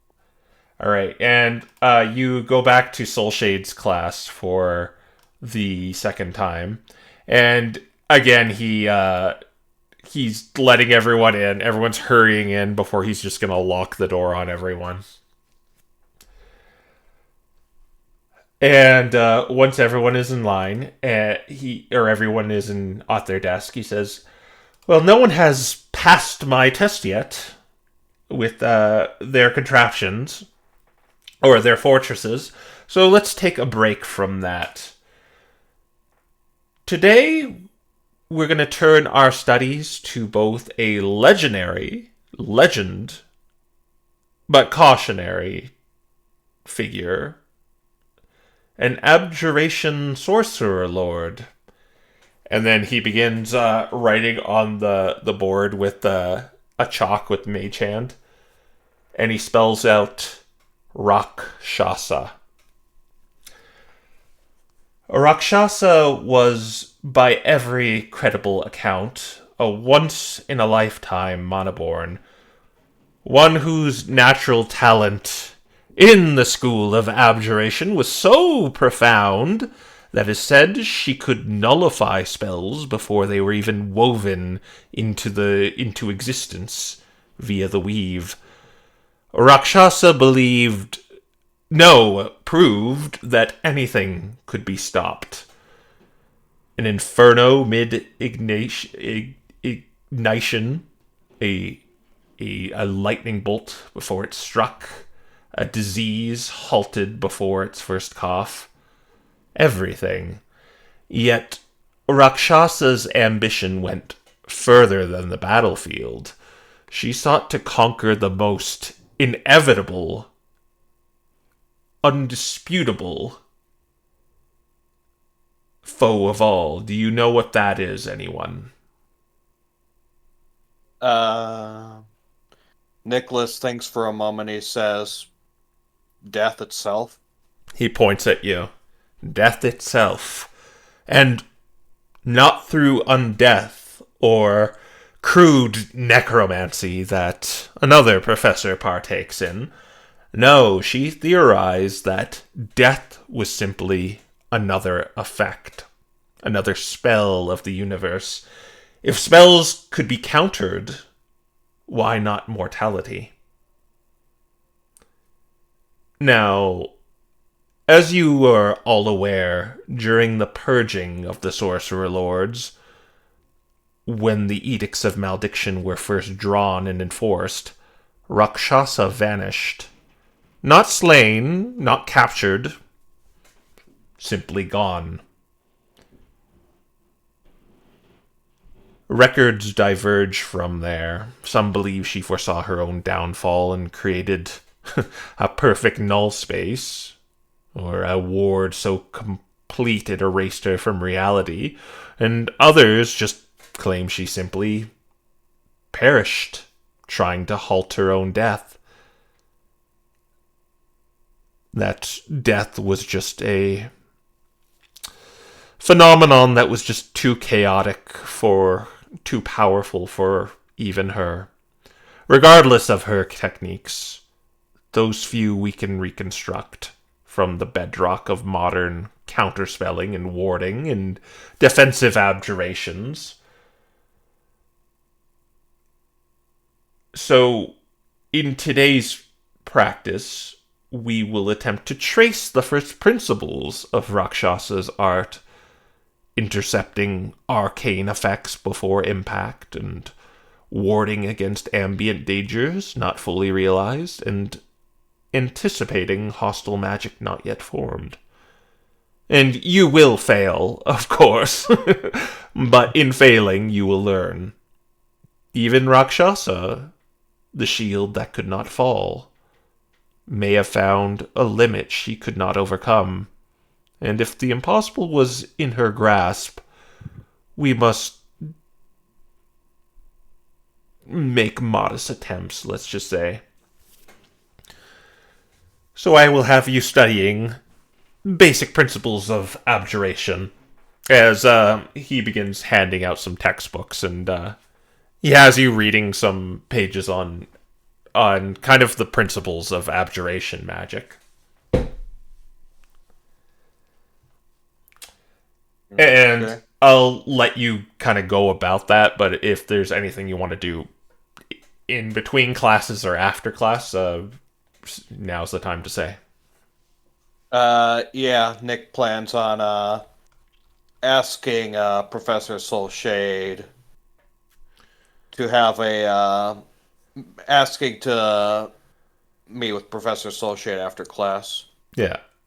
And he says, yes, you can, I will very much have my doors open for a little bit, but yes, you can speak to me, says the old Rapidash. So yeah, once everyone is done, and everyone's just basically taking notes during the class, you are kind of left with him in the room. Yes, you wish to speak with me, Gorvin, was it? Yep, I did, sir. I gotta say, I've been with an adventuring party, and I gotta say, your lessons have actually been really fascinating. Just the very idea of anticipating and reacting to situations before they even come has been. I've been seeing a lot of it out in the world and out in nature, and in fact, on one of my adventures with some of my friends, he pulls out the quarterstaff that has fog spell. There was a creature that, as we were attempting to approach us, it was a druid, but as we were attempting to approach its lair, it used this quarterstaff to use fog cloud on us to try and prevent us from becoming a problem before we even were a problem to it. Yes, you'll find abjuration. Even in the other schools, you can utilize those sorts of spells to deteriorate attacks. In fact, the fog cloud spell is evocation, but yes, it could be used defensively, much like abjuration as well. Yeah, it's just really fascinating how all it sort of plays together when you think about it. Hmm. I'm curious, what made you decide to specialize in abjuration, actually? Well, I used to be part of the MDRA, and it was just abjuration. It really calls out to me because the world has a way of attacking you from directions you don't anticipate. And with the power of wards in the arcane, it is able to patch up those weaknesses. And the best I find the best offense is a unbreakable defense. And it's just, you see, when we discover our powers, there are certain schools that call out to us sometimes. And I guess the straw I drew was abjuration. I'd say you picked a very good straw, if you ask me. Yeah, yes, I would say so too. A lot of Manaborn are more concerned about throwing fireballs or other silly things like that, but what better not to just stop the fireball before it even ignites?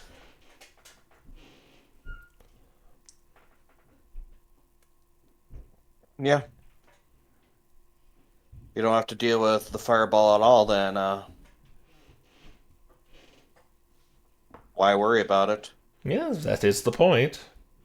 But surely some idle chit-chat is not why you wish to speak to me. I was just, like I said, I found your lessons fascinating, and I was just kind of curious about the man behind the lessons. Oh, well, yes, that's just my... I mean, what do you wish to know? I'm simply a professor at the university. Uh, suppose you mentioned you were with the MDRA. Did you leave for a specific reason? What brought you to the school instead of to them?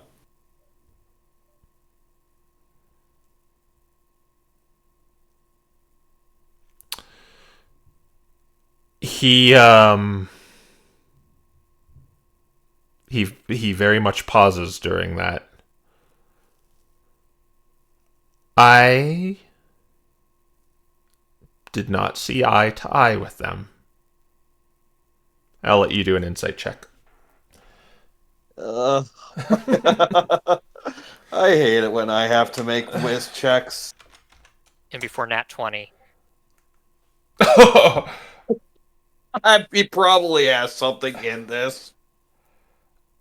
Actually, he But doesn't. that's what. He. Oh my We're god! gonna do a reroll. Like, I know it's like, well, yeah. Let's just do a reroll off. He does not have anything in this. Okay. Yeah. Nice. Yeah. Okay. Something definitely happened that he does not want to talk about, and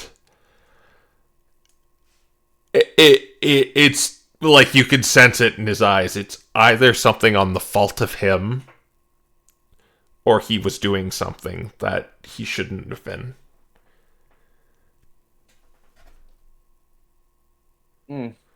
I just did not see eye to eye. It's no big deal. I am here now teaching good students who I wish to give the future to. Yeah. I suppose it's understandable.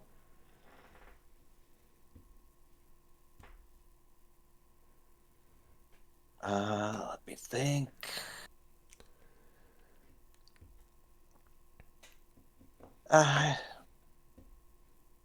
Well, anyways, once again, thank you for the lesson, and I'm sorry I haven't been as regular.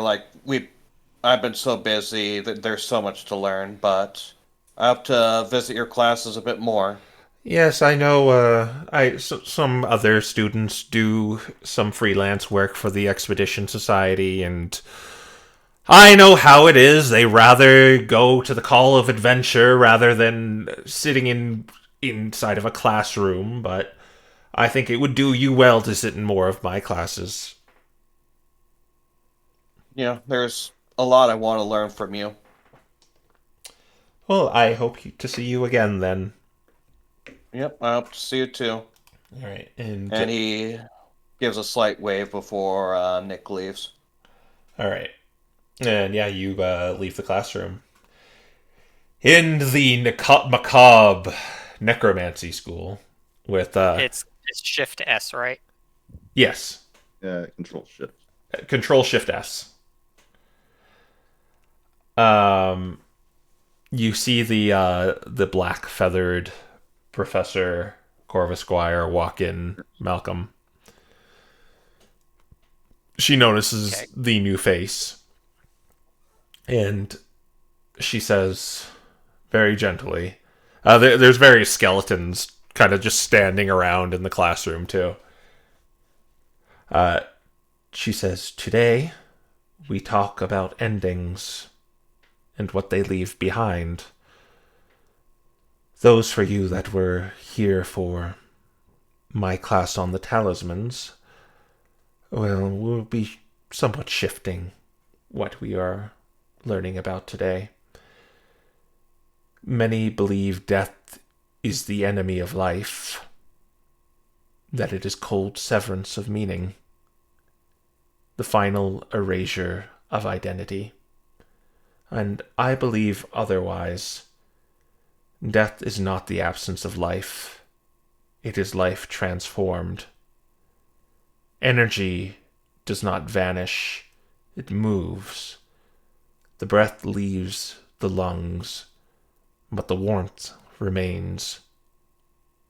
The body cools, but it enriches the soil. The stories of a person are remembered and echoed and passed on. And my necromancy does not seek to prevent this. True necromancy, ethical necromancy, as she gestures to the skeletons, seeks only to understand it and to respect it. We study the quiet reverberations left when the soul departs. And she looks over at you, Malcolm. Some losses feel unfair, and some are sudden and sharp, and feel wrong in our bones. It is natural to grieve. It is natural to rage against death. But understand, grief itself is proof that life mattered, that is left as an imprint, too vast to vanish neatly. If there is sadness, it is because there was once joy. And she steps next to one of the skeletons. Even these fragile remnants of service carry dignity. Consent given in life, purpose given in death. A continuation, not a mockery. You, as students, must learn to approach death not with fear, but with reverence. We are not thieves of life. We are keepers of memory. If you carry grief inside you, you carry proof something precious exists. And I want you to hold that gently and learn from it. And when you feel powerless before loss, remember life echoes long after breath has fled. And you, he points to you, Malcolm. This is my first time I've seen your face here. Who are you? My name's Malcolm. Mm-hmm. Why did you... Well, my class invites certain types of people. Did you wish to come here for a reason? Yeah, like my friends tried to tell me that death wasn't sleeping, and I just wanted to come see from like someone who really knows it, to see if you could help me figure it out, cause yeah. Well, that is a very childlike view of death. It is... Sadly, it is not sleeping. It is not sleeping at all. It's the loss of when what makes you departs from the vessel that is your body, leaving nothing but a husk behind.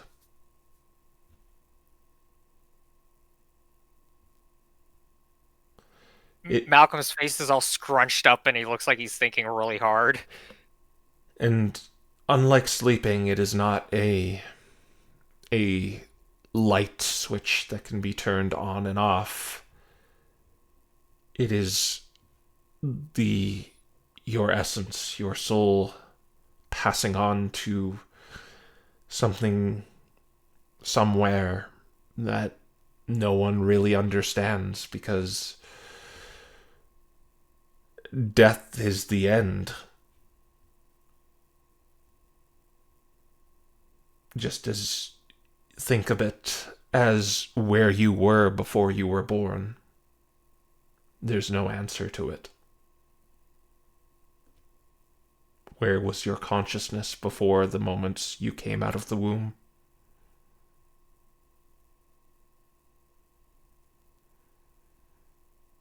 It is a answer that, unfortunately, I don't think us beings who are in the land of the living will ever truly understand.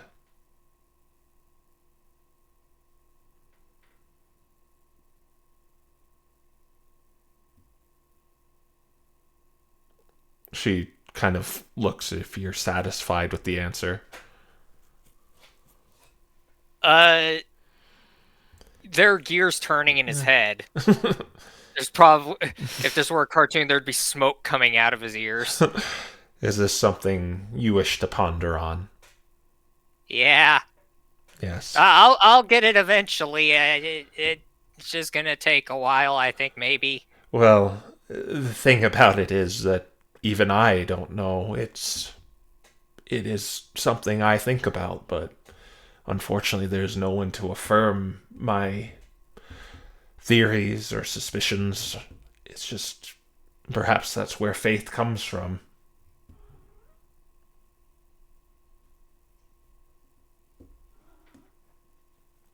And she kind of continues on with her.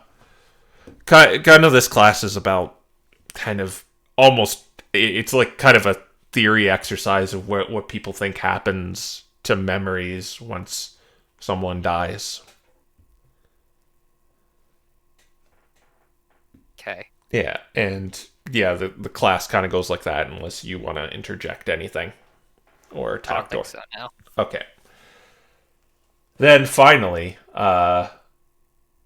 she will let you go, but then we will go to Dante with Professor Nevin. This spot again. Yeah, I synced there. All right. You arrive in this very chapel-like room, and you see Nevin, Father Nevin, the Rapidash. He sees you come in. He says, "Long time no see." Indeed, it's been a while. I've just been busy with things outside of university and other classes. You said you wish to prepare a lecture of your own. At some point in the future, though, I don't think I can say I'm quite ready for that sort of thing yet. Given, well, I haven't really been here that much. I apologize. It's all right. I understand. You are not the only one who takes extended breaks in from the school altogether. Some lead that dangerous adventurer lifestyle.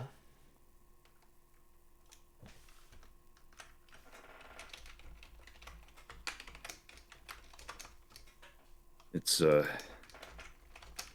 oddly enough something I've had to experience, given some of my friends that I'm with here. And how closely have you danced with, well, death doing that? Because I know it is not the most safest lifestyle. I'd argue far more than since that those adventures started. Yes, and considering your patron, you are okay with that?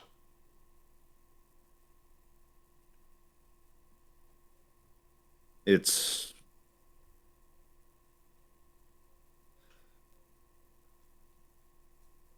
I certainly don't enjoy taking the sword or anything of that nature, and I know that people have gotten hurt, and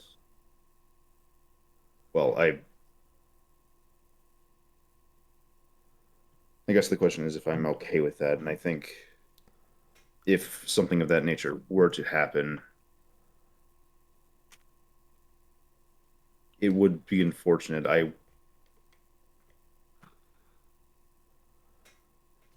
I'd rather not see a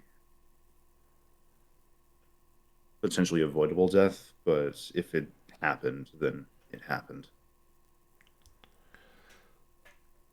Well, you may sit down while with everyone else. I'm going to be going over some figureheads that the flame has. Would you be interested in learning about that? Dante will move and take a seat. Today we He'll are just nod. then we will be speaking about a saint in the hallowed flames, Saint Lumina. We speak of a figure wrapped in light, who was a symbol and a guidepost. And it's a story members of the hallowed flames cling on to when the world grows dark. Yet, I would urge you to consider not, I know the irony in it, but it is seen as very black and white, because what is light without the shadows it casts? History is a fire we sit around, telling tales to chase away the night. But be wary of mistaking the tale for the truth. Saint Lumina lived, breathed, bled, and struggled, as we all do. Yet the legends tell us only of perfection, of a life without flaw, without doubt. And if you believe that, then you believe a candle casts no shadow. The hallowed flames, in their fervor to sanctify her, polished her life until the rough edges disappeared. And when you do that, what remains is not a saint herself, but the shape of others wished her to be. It is a heavy thing to bear the hopes of a world desperate for salvation.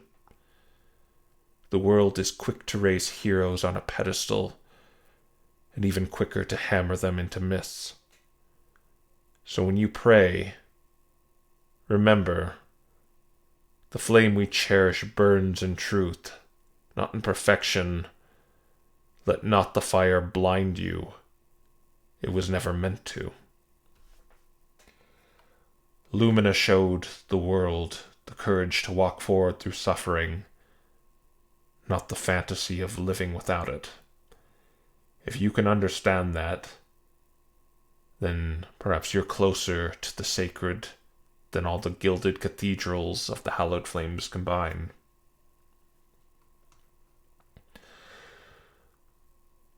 Do any of you know who Saint Lumina was?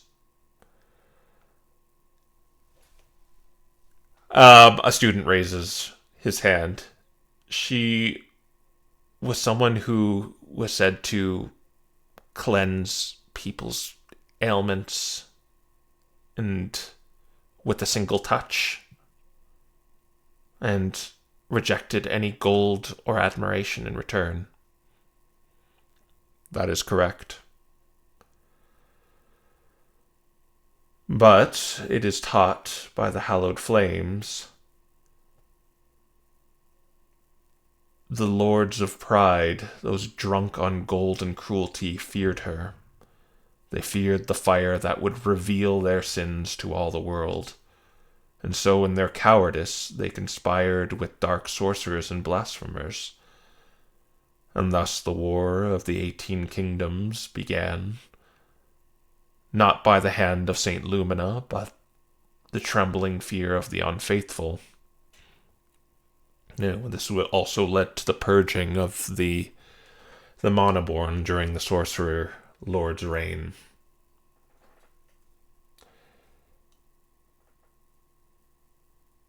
Do you have any opinions about this, Dante? He looks up from writing down his own notes, and admittedly, I'm not as familiar with Lumina's story as I am with those of the Mortal Wing. So you'll have to excuse me in that regard. But when it comes to what happened with the Manaborn, he takes a moment.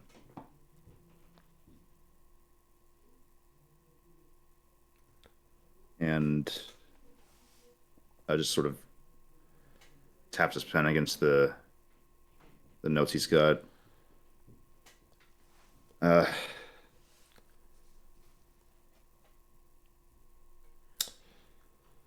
Out of character, I'm blanking. I feel bad. When he says, when the kingdoms burned and the sorcerer lords were culled by the very religion that Lumina, who's said to be born from the flame of Reshiram himself, she did not raise a sword, she raised her voice, and she spoke the truth to all who would listen. The flame must purify, but it also must heal. And when the war raged beyond all hope, Saint Lumina, blessed be her name, ascended in a pillar of holy fire, returning to the eternal flame. And she left behind not sorrow, but a command that the hallowed flame would guard the truth, that the faithful would tend to the sacred fire until the end of days. But do you know the problem with the story? He shakes his head. The truth is not something to be commanded. It is something to be chosen.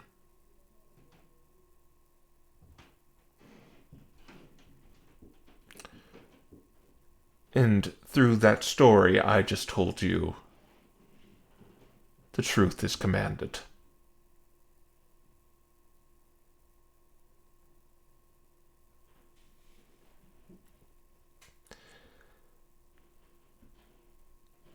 I will have you read these scriptures of the hallowed flames detailing Saint Lumina's life.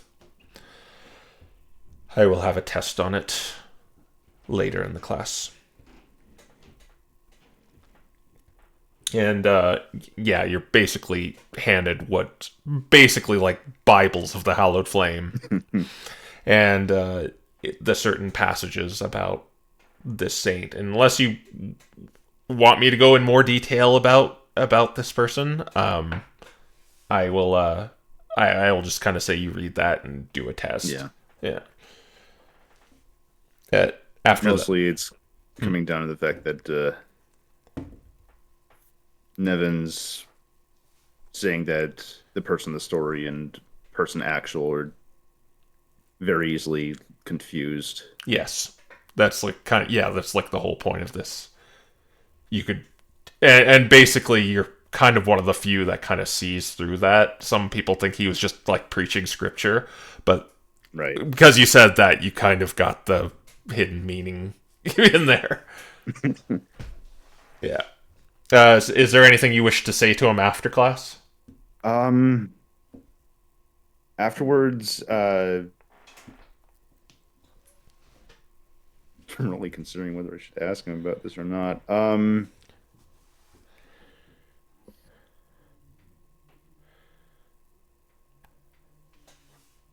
Dante, after class, will sort of wait for the others to leave before Just walking up to Father Nevin, and so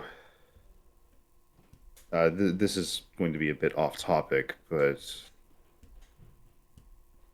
um,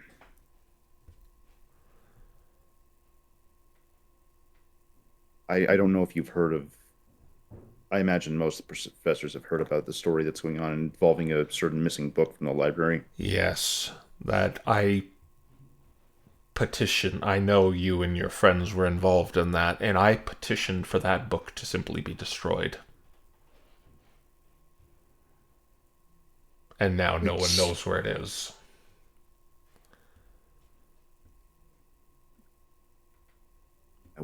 We've gone a bit roped into potentially trying to figure out where it's even gone. Really, what would students be what would you be doing as students to be looking for this book? Uh, that's the problem. It was more of a request from Mordain, but Oh, yes. Yes, I believe he was asking. He seems very flustered that a book disappeared under his watch. hmm. And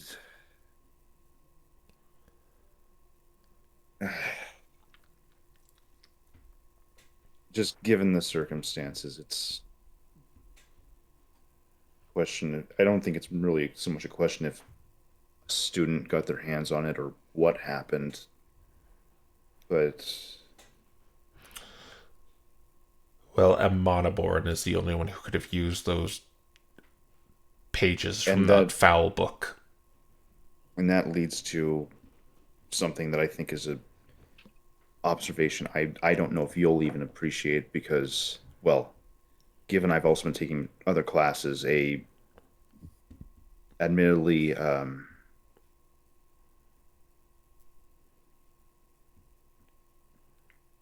a morgue curiosity involved Nightingale's classes, and Yes, apparently she was the last one with it.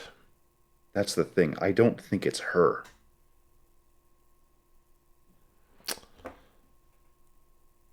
It seems rather suspicious, though. It does.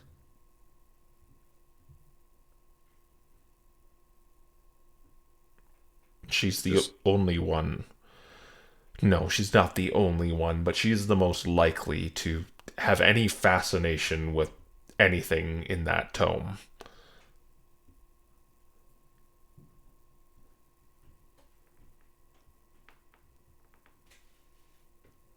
it's just that with everything going on, I feel well, yes, she's the most obvious, but wouldn't it make more sense that she'd have the most to lose as being the most obvious to have stolen it? I cannot say for motives, but it is. I just think it is the most obvious she is the one behind it. What was she even doing with it in the first place?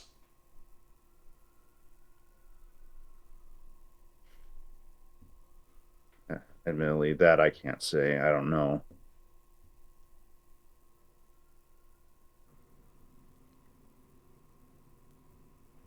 Because Just wasn't just studying it, she actually took it out.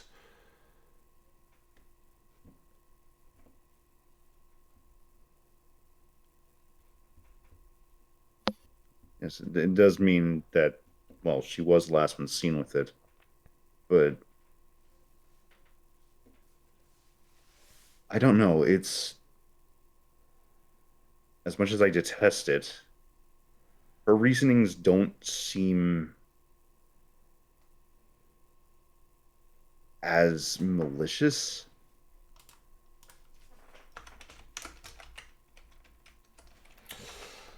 The path to hell is paved in good deeds.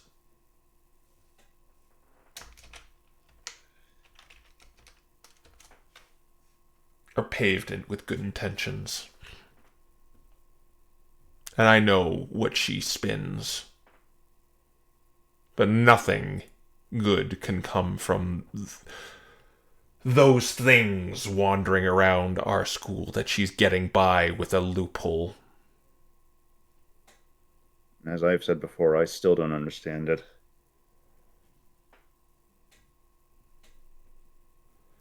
Even talking with her, I even said I couldn't understand it. But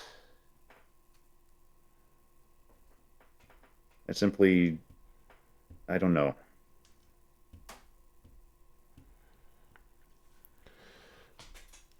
But the investigation with that incident has run pretty dry, as all we had to go off was one of the pages from the Necronomicon. They were unable to locate it, or they are unable to locate it. Right. And sort of in that vein, that's kind of why I wanted to ask if, well, you had any ideas or any sort, because knowing that it's someone who's mana-born, and knowing we only have, Yes. well, to point our own blame inward at the professors. It Not a fun position to be in. I have heard they've been thoroughly questioned, but it's hard to prove.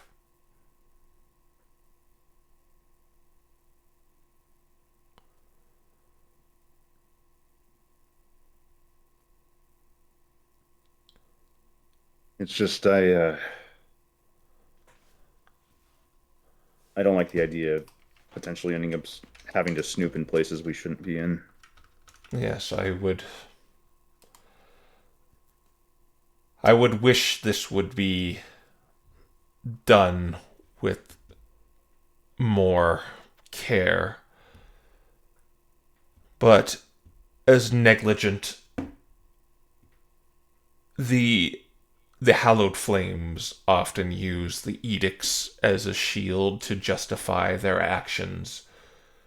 But this is an instance where they're used against them when they cannot use a zone of truth on our professors because it is enchantment.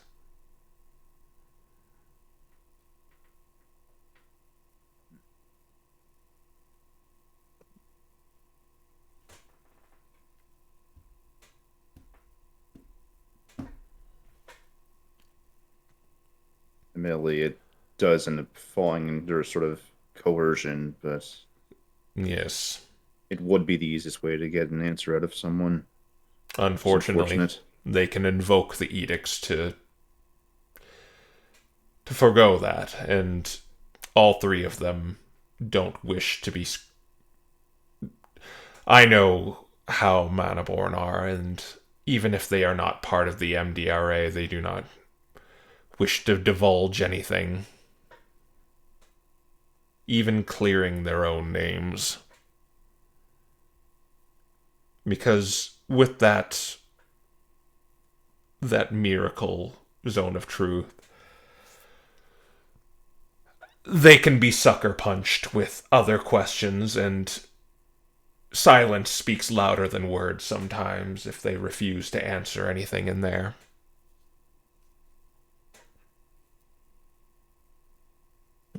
Right. They're more concerned about other potentially damning questions that, even if they're unrelated, they're still just information that sometimes you want to keep to yourself. Precisely. Invasion more so of privacy than anything. But if you just wanted my opinion on the matter, I think it was Nightingale. It had to be. He just kind of gives that solemn nod. It was mostly just wondering your own opinion on the going-ons of this. I hope your friend is doing better. I tended to Malcolm, was it? I tended to his ailment from those shadows. I was glad to see it wasn't anything permanent. Yes, he basically just needed a rest to regain the sapped vitality that they did. I can only worry what would happen with any more of those spells around campus. Mm-hmm. I mean, as we saw, I believe another student was lost to said shadows. Yes. Or anything similar. So security has been tightened a bit.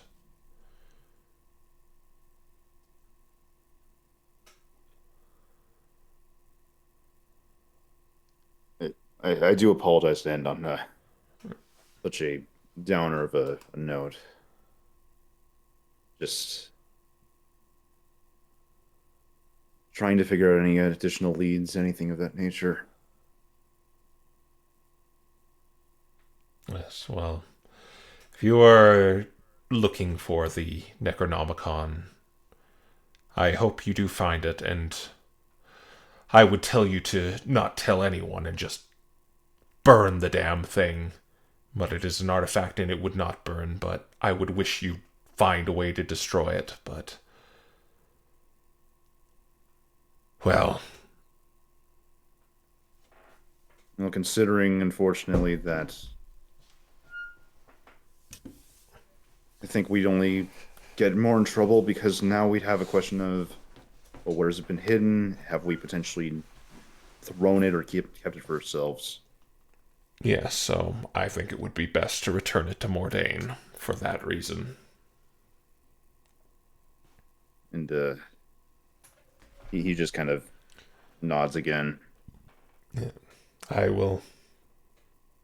You are dismissed. Thank you. Right. And I will say you all regularly reconvene.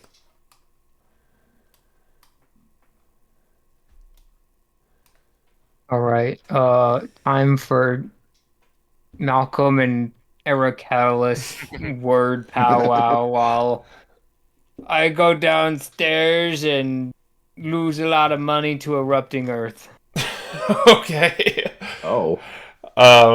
For this one, Malcolm, I'm just gonna kind of quickly glaze over it. He's just... Unless you want to engage in something with him, he's just gonna teach you. He's gonna teach you the letter Z. Malcolm specifically wants to learn Death and McFluff. Oh my gosh. Which letters are you missing from those? D, U, and F. He will let you get like D and F because they're Okay. easier to teach you. Yeah. All right, and then, unless there's anything you wish to talk to him about, he's just gonna basically do that. The only other thing he would probably ask is... Nah, he probably wouldn't ask that. Never mind. Okay. I might not be able to do this in time, actually. It's 6 hours? Oh my gosh. That would, like... So you could do it for... The library's gonna close in... No, you could do it. It would just take you to, like, when the library's gonna close. That's fine. We have to owlbear hunt at the end of the day anyway. Alright, so I will... what would the rest of you be doing if you're gonna, like, let him do that? We just go down there and discuss and maybe cover him. I don't know. Okay, so Yeah. you're just all gonna go down there with them while he's doing that? I mean, Yeah. if you want to, you can find that busted book and I can cast a certain spell on it. That's good. Oh. Or at least check it out. Let's save the spell slot. Well, I mean, just check it out so we can Oh, take okay. it home with us, maybe. You're not allowed to take the books off of campus. No. Yeah, I had a feeling. Makes sense. It would mean we'd have to check it out and just take it to the dorms. Yeah. Unfortunately, that means we can't do the whole audiobook reading. Well, we We can. can. We just just need need to to be. spend the night in the dorms. Yeah. Should I point out that's going to make noise and that's a spell? Well, it's just Not talking. if we use the warding thing. We have warding thing and we have door close. Does the ward that Estelle gave us actually help us with sound leaking out? It's Or is it just spell. from people peeping in? It's basically like anything magical. It kind of blocks, but like someone knocking, it does not block. So they would hear Yeah, you so- talking, but they would not hear the spell talking. Okay. Oh, that's weird, but that is useful to us. So yeah, no, that's check it out either today or another day, and then just we spend the night in our dorms doing that. All right. It'll have to be the next day because we got a thing going on tonight. Yeah. Yeah. We gotta go. There's no time to do anything. So are you still like down in the library, like gonna study?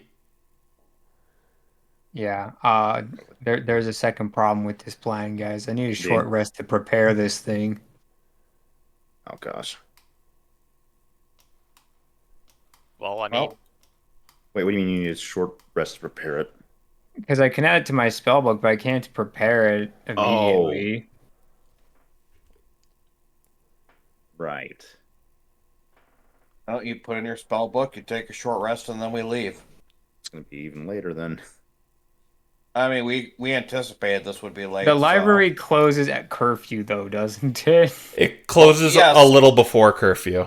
And so just for the timeline of things, you're gonna still be in the library looking up Like, erupting Earth? Yeah, like, well, Malcolm's talking to Arrakella, so it'll probably go on for like 2 hours after that. Actually, there's no way learning letters takes 4 hours. Yeah. Who else is with you? Nicholas at the very least. yeah, I think Nick and Dante will probably both be there because that way we can also just talk about stuff. I thought you guys wanted to go bug Owen though, or is that just Malcolm? we don't need to do that anymore. Yeah. Okay. Okay, you three, except Mhm. Malcolm, do a perception check. Oh no. I hate. At least Dante's here. But I hate. Can I guidance this? No, because it's No. kind of impromptu. Okay, gotcha. It's a surprise. Oh my gosh. Well, 16 is better than what I did. And Proteus? Oh, I gotta do. I thought it was Malcolm doing it instead of me. No. He's not here. Us three, as in Yeah. Proteus, Okay. Nick, and Dante.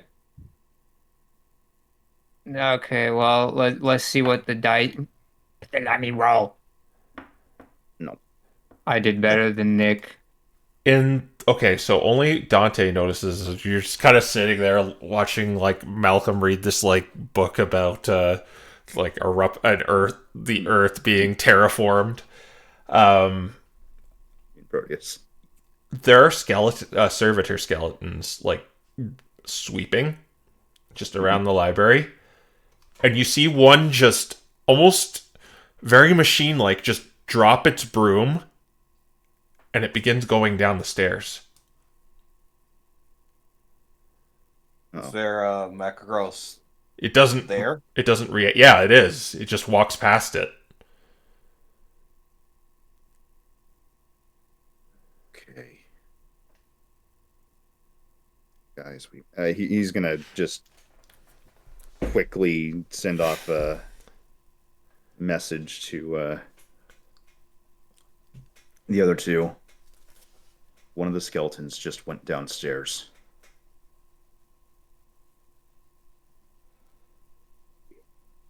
Don't want to try using visibility on me following it, but I have a feeling the Macross would be able to see past that. I'd be more interested in watching for it to come back upstairs. Problem is that the only way down? I doubt it.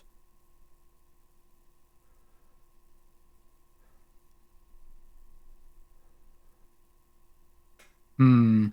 Do the mech? Actually, that's a good question. Do the mech girls like, whenever we're passing by, do they like look at us, acknowledge us, or anywhere, or do they just sit there, not even acknowledging anyone that passes by? They watch you. You see the little beady like mechanical eyes just kind of like watch you from like whatever direction you walk past them with. Okay, interesting. Well, I are we alone have. in this library right now? You are relatively alone because it's getting close to like the end. Oh dear. Okay, if there's nobody like watching our little corner, Nick is gonna use the Luda Barts to cast invisibility on himself. Okay, you will make noise with that. Okay. There's too many people to. Okay, Well, they do. I'm saying you would make noise with that because you're playing Is a lute. Yeah. Yeah, I for have casting via two. that. I have two potential options here. I could cast Zone of Discretion to remove your verbal component, essentially, or I can try to cast Phantasmal Force on the Mecha Gross and make him hallucinate us as skeletons. We'd have to stay I very That's a close together. construct. I don't know about. I don't think It's not a that's gonna charm. work. It's not a charm. It just works. He just has to I fail don't. an int save.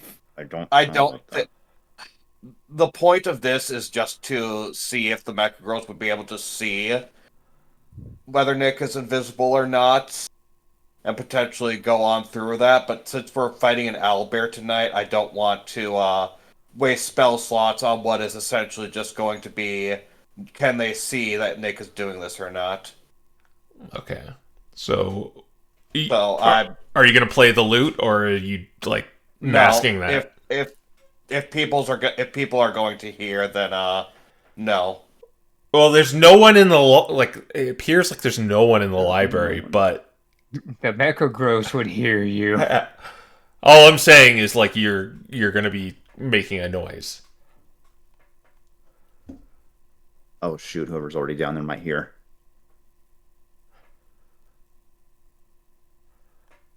Uh,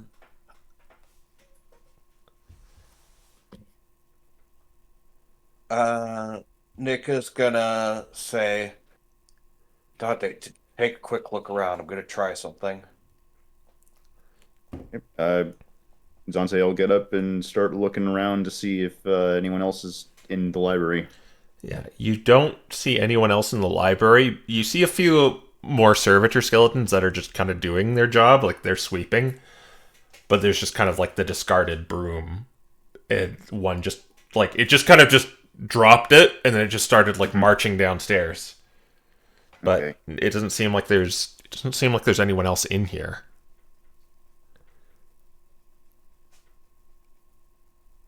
And heading back, he'll just say no one else is down here. All right. Well, we can at least test this.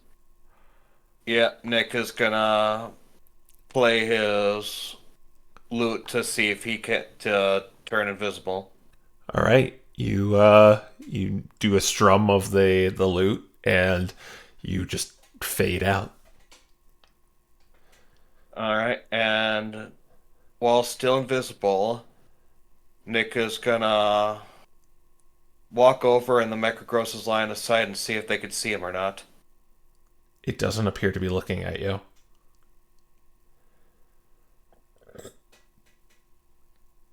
Interesting. All right. Nick is gonna walk on back, and yeah, I don't think he's gonna do anything with it right now. I think he's going to turn off his invisibility. He's gonna say, "Okay, that's neat. The Mechagross can't see invisibility through invisibility, apparently." But at least. Hmm. Okay. There are probably stuff like alarm spells or something like that that would keep us from heading downstairs as well, but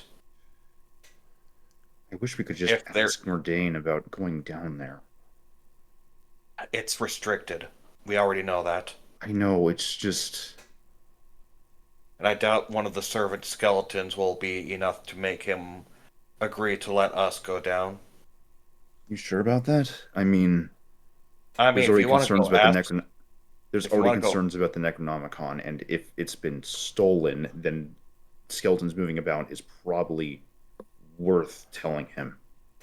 if you want to go tell him, go ahead. But I doubt he's going to let us go down there. Dante's gonna run back upstairs really quick. All right. Yeah, you see Mordain kind of at his desk reading a book. And Dante will just kind of like uh, walk up and just give him a knock on the table and start whispering. Yes. We might have a problem regarding the Necronomicon and the skeletons. He shuts the book. What do you mean? Well, one skeleton in the library just dropped its broom out of nowhere and started walking down to the lower stairs. Just a moment. He gets from his seat and he goes down. And I ask you to stay next to me when we go down there. Right? And he'll follow him.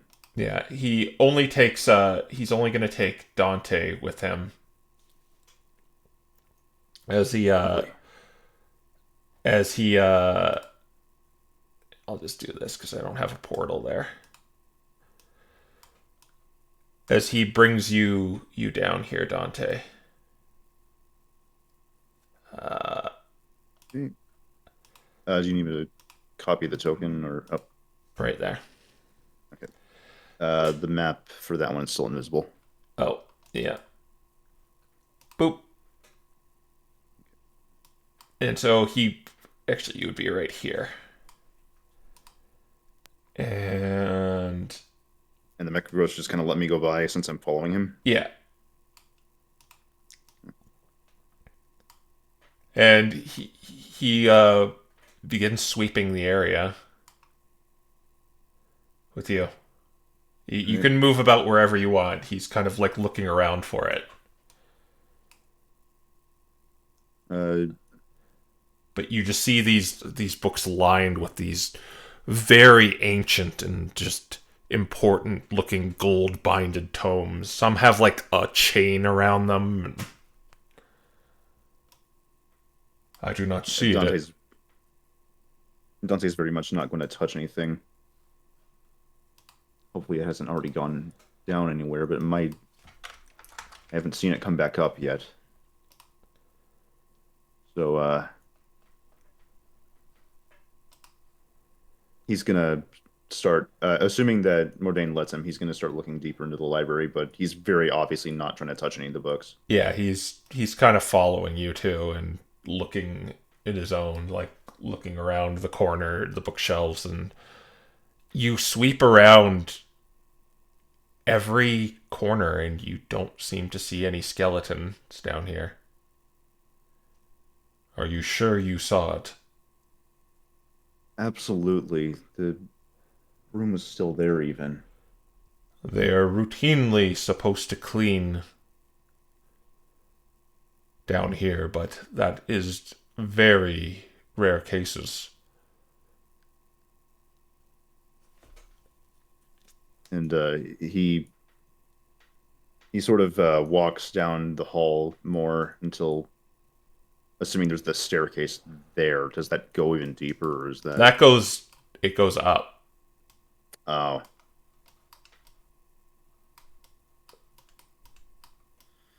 I'm worrying I was too slow then in telling you about this. I just saw it and initially thought... Perhaps you were seeing things. Because I don't see it anywhere. It could have been that it was going down here, got something, and left immediately. Did you see it pass by?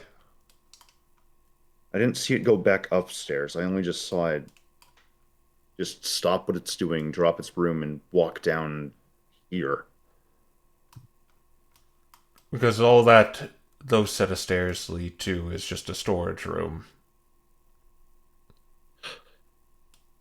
And he goes up there and he comes back down and he says it's not there.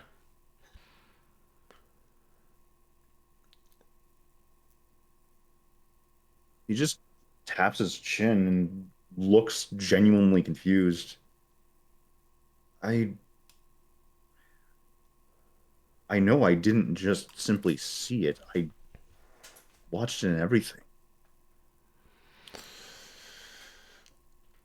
Well, possibly it could have been just a malfunctioning one. But I don't know how it would disappear. Neither do I, and if it's really not down here anymore, I apologize that I've, well, had to come to a part of the library I shouldn't have. It's okay. If you are being monitored, it is okay that you are down here, but...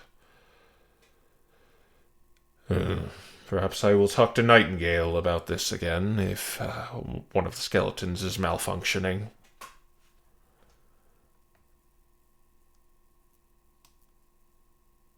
Like, again. Oh, Is this something that's happened before? they've been disappearing, some of them.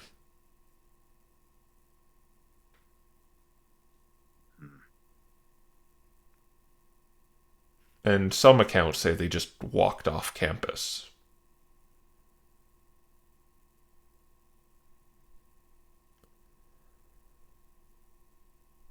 Just they've returned at any point afterwards, or just simply disappeared and Disappeared. haven't come back?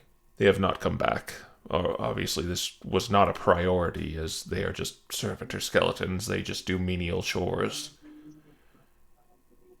The concern about the Necronomicon is far more of a priority. Right. It's just, given what's happened to it, I was worried that maybe that could have been doing something involving the skeletons. Yes. Well, I shall keep an eye on them. And he'll just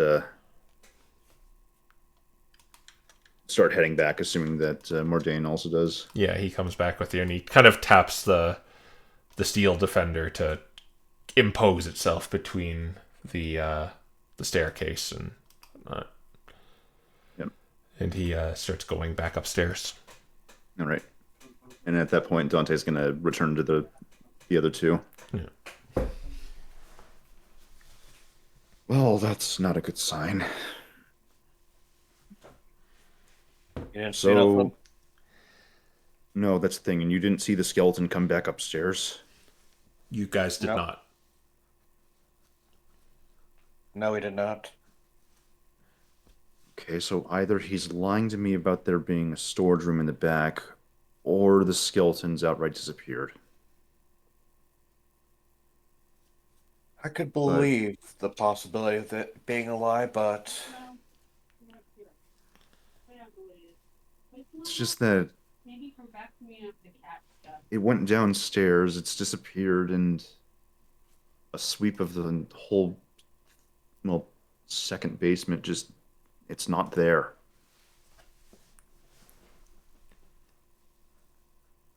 But apparently, this isn't the first time that the skeletons themselves have just stopped what they've done and done other things. So, who's to say this is simply them? Well, I don't know how it works. well, that would be a question for Nightingale, but I assume that's not a conversation you really want. given what she's told me about the skeletons and that, well, she's even...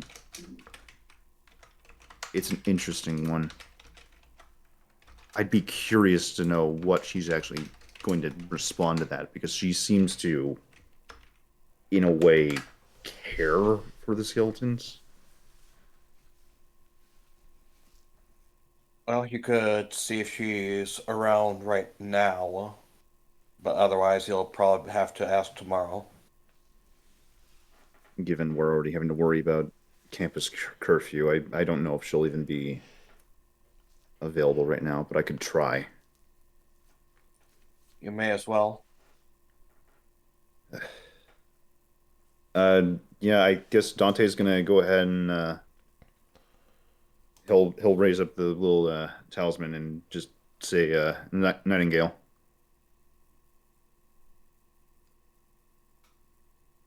Do a dexterity saving throw. Or sleight of hand. Have fun. Oh my gosh! So something really friggin' weird happens. For a brief second, it points down to the basement, but then it starts spinning around. Oh.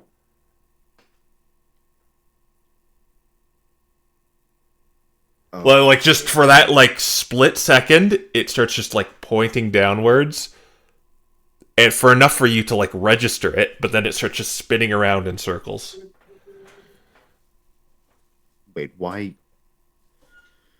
Okay. She might still be down there. Or she just disappeared. But I thought the lower library was off limits for the pendant. Yes, it is. But I mean, was it's clearly just down there. it's obvious that there's a secret passage, right? There has to be a weak point in the passage somewhere. I think we're going Right. to have to find a way to do a thorough investigation down there sometime. That or we have to just stake the place out for anywhere that it might go back to the teacher's lounge, but I don't like just standing around here as it's going to look suspicious.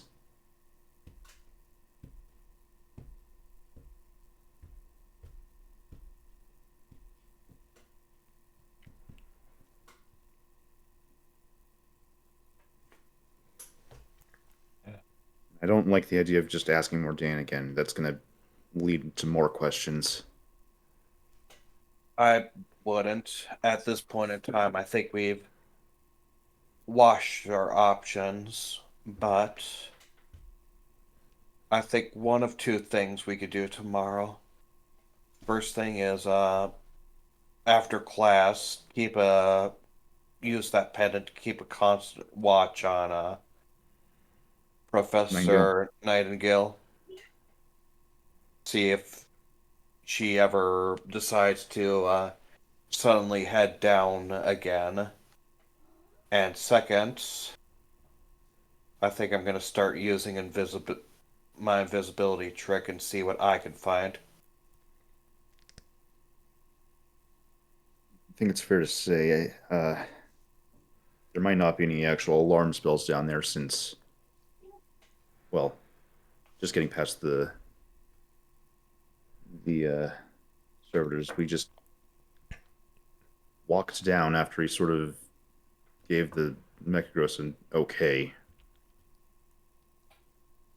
Might want to detect magic hit while I'm going down there just in case, but I'm suspecting the same thing. He would have had to do something to prevent the alarm or something like that. If you wanted Apparently, the other thing is you're just simply allowed to go down there under supervision. You know, Yeah, I don't think we're getting supervision unless we get one of the professors in on it.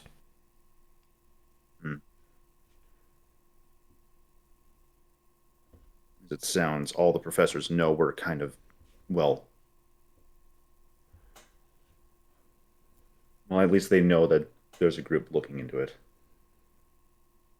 Yeah, the only chance we have is you either might be able to get it through Father Nevin, or Malcolm seems to trust Professor Eric Ellis. And just as you say that, I'll say Malcolm maybe shows up. Hi guys, are you having fun? Yeah, we think we need to go. Speaking. We need to go shopping again. Uh-oh. Just get a wand of secrets, Nick. Yeah, that's easy to get. Yeah. Considering the market, it might actually be decently easy to source. Well, just go to the magic shop. Is there a magic shop in Well, he's alluding to Estelle. Oh. I don't know if I want to necessarily use sending for for just one thing. But I suppose if it does get us further to the information here. Well, considering everything, I think Estelle would prefer anything that goes towards the university right now. I suppose. Yeah, we'll kind of fill Malcolm in on the details as well. Regarding the skeleton and whatnot. Yeah. So, are we going to go try to be sneaky here, or are we going to try to go be sneaky out there? Well, for tonight, you finish with that spell. And Did I even finish? Yeah, you finished it. You're kind of like talking to them while you're doing it. Yeah. For tonight, you get that spell in, and we'll deal with the potential owlbear situation. But tomorrow, I definitely want to see what we can learn. All right, so, what are you guys doing now after he gets that spell in? We're probably what we'll probably do, since he needs a short rest to put it in his book. We We'll gotta head out of probably, yeah, we'll leave the school, go to our inn, have him short rest while I guess the rest of us rest and get ready, and then Weren't you gonna like take out a book or something? One of the ones with the missing pages. we're doing that Yeah, but tomorrow. we can't take it off campus. Yeah. Yeah. Yeah. Oh, I thought you were going to your dorms at first. No. Well, we can't No. do that, because if we do that and then short rest, we're going to be past curfew, so we won't be able to get out. Oh no, you're allowed to go past curfew just because you're just not allowed to. It's one of those things where it's like it doesn't really apply to you because you're like you're staying at a hotel. Oh. Just to be Well, a little so more. it's like if Yeah. it's where students who have off-house Yeah. or off-campus housing are able to come and go. Yeah, and since you're like exchange students, it doesn't really apply to you. Okay. I see. Because you've been like technically doing that like every day, really. Well, I mean, yes, but I assumed that was fine because we left before curfew, but fair Yeah. enough. Okay, so do we want to do we want to have a storybook read to us during our rest then? Yeah, I mean, we might as well, because that's the spell I'm going to be swapping off anyway. Right. Okay. Sure. So you want to go to your dorms then? Oh well. Yeah. Well, like which book are you taking? Because I guess that matters too. It was the Dragon It book. was the book on the dragons, and the part where it's talking about like how they were made, if I remember right, was torn off and who they were. I think you've had 3 books with torn pages. One was mentioning the Genesis worm. One was mentioning the war, and then one was mentioning like the creation of dragon type Pokemon or something. Yeah, I think we want to know the Genesis worm, right? That's kind of Yeah, the three the That's probably most most important. pertinent to us. Yeah. yeah. So take the Genesis worm one. Okay. All right. By the way, we gotta know who wrote the book looks like too. Yeah. And so you gotta check it out with Mordain, and then he gives you a curious glance. He's like, "Why are you taking this out? This is one of the defiled books." We're gonna see if well, if there's any Basically, connection between the destroyed books and the other one. yeah, Maybe we're there's trying. a pattern. Yeah, so we're trying to see if we can glean that combination.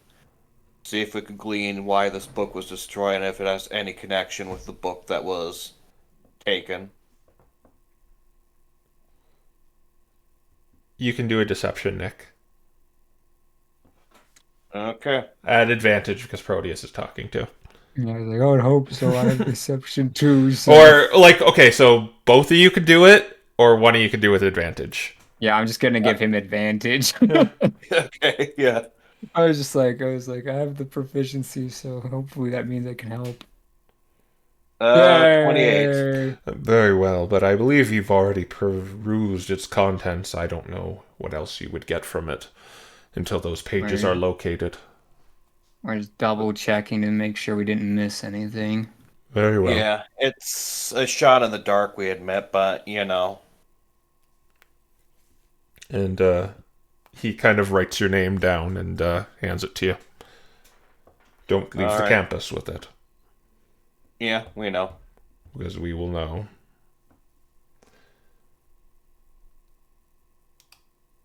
All right, time to go lock ourselves in the room with whoever wrote book about dragon.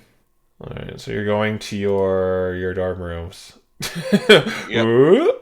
I see like Dante flying to the dorm room. Since you were there first, Dante, when you open the door, there's a note on your bed. Oh. Nice. Oh no. Okay. He'll pick up the note. And it says this. Oh no. Uh-oh. Oh, we get a murder message. It's gonna say something like, "Good night, Dante."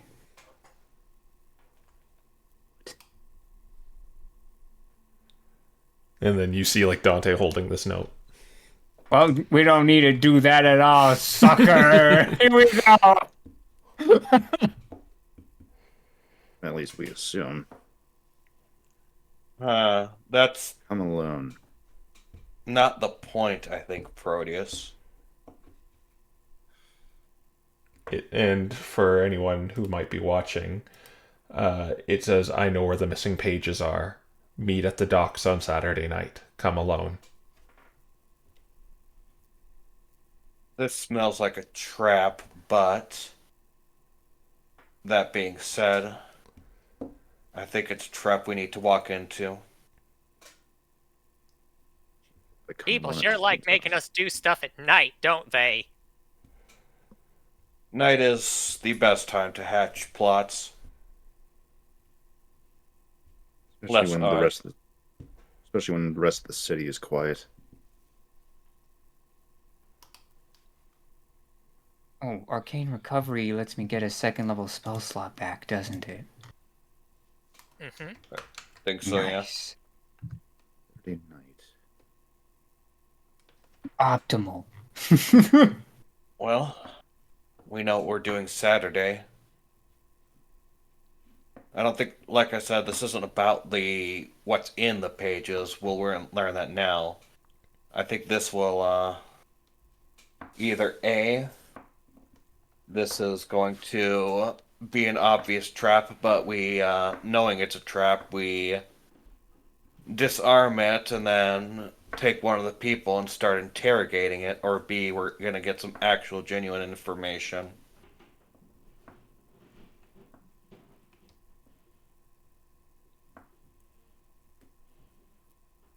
The question Well, we don't have obviously is to. gonna be- That's a future us problem.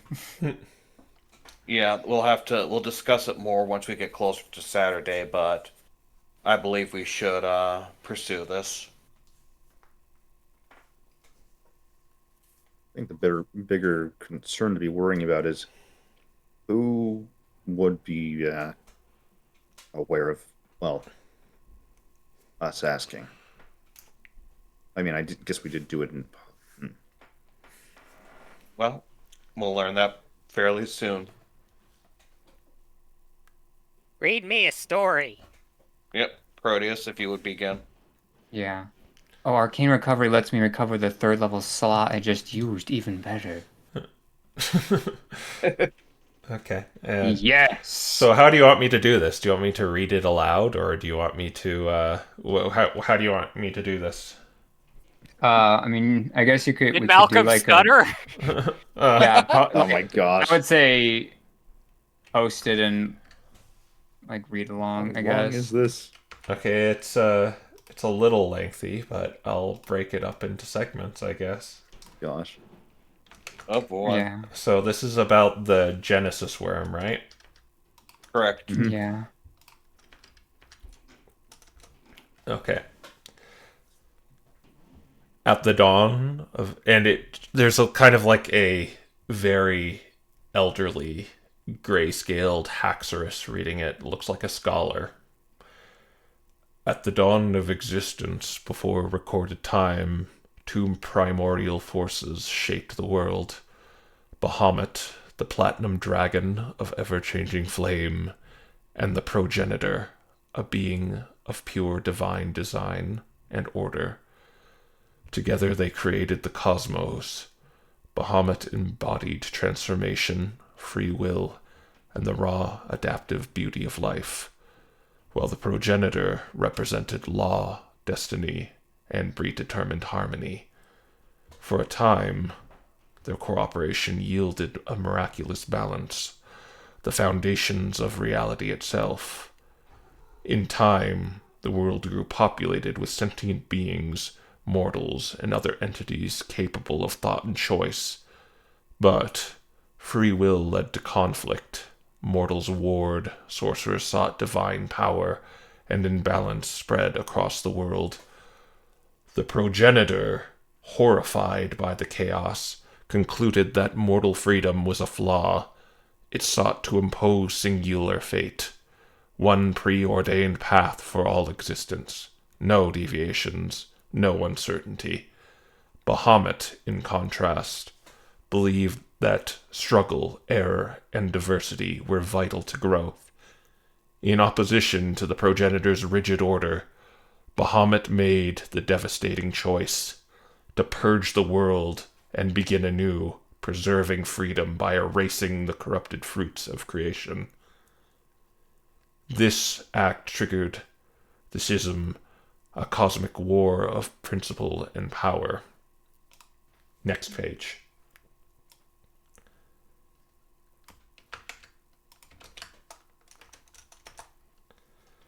The war between Bahamut and the progenitor was not fought with armies, but with forces that shaped reality, space, time, magic, and fate all fractured under their conflict. In the end, Bahamut succeeded in sealing the progenitor with a timeless prison, a void outside the laws of existence, where no will could stir. However, this victory came at a terrible cost. The progenitor's final act cursed Bahamut, unraveling his physical form and ensuring that he could never fully manifest again without destroying himself. Bahamut refused to vanish.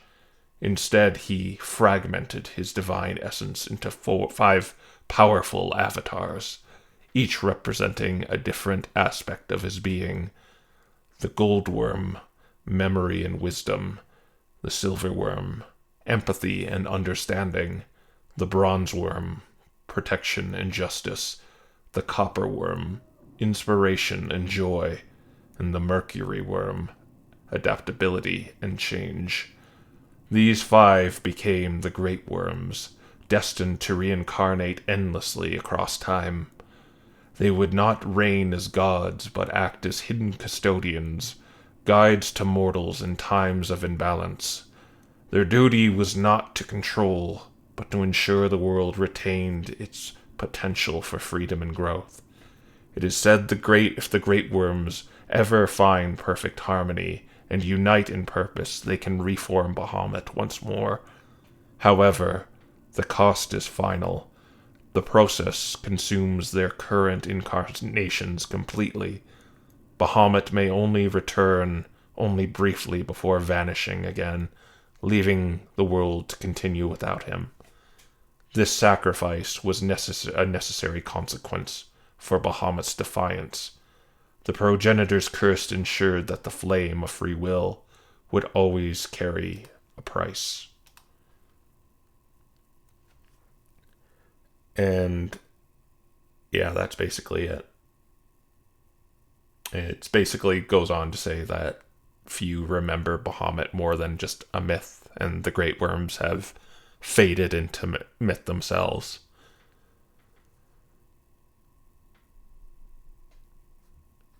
Okay, your spell certainly is interesting. I'll give it that, Proteus.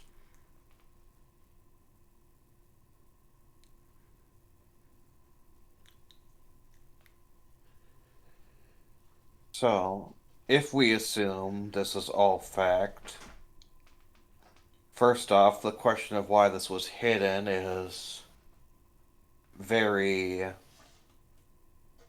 very questionable, but more importantly, this Kronos, it may be possible that he is this progenitor thing. But he was sealed away. And if we're to believe about Kronos, there is no way that he is. He might be restrained in his power to some extent, but he took me back in time. He brought something from a complete other universe. At the very least, I can believe that. See, here's the interesting thing about it. We know, at the very least, that Kronos needs people to do things for him. For whatever time or universe or whatever hopping he does, if he was at all capable of taking out, say, either of the dragons we fought, Ivy or Hemlock, Kronos would have done it himself. So I could see the possibility that he is, if he is the progenitor, he's in some sort of lesser state where he can only watch and try and make small interferences but can't actually do anything. Keyword was also it's a timeless prison.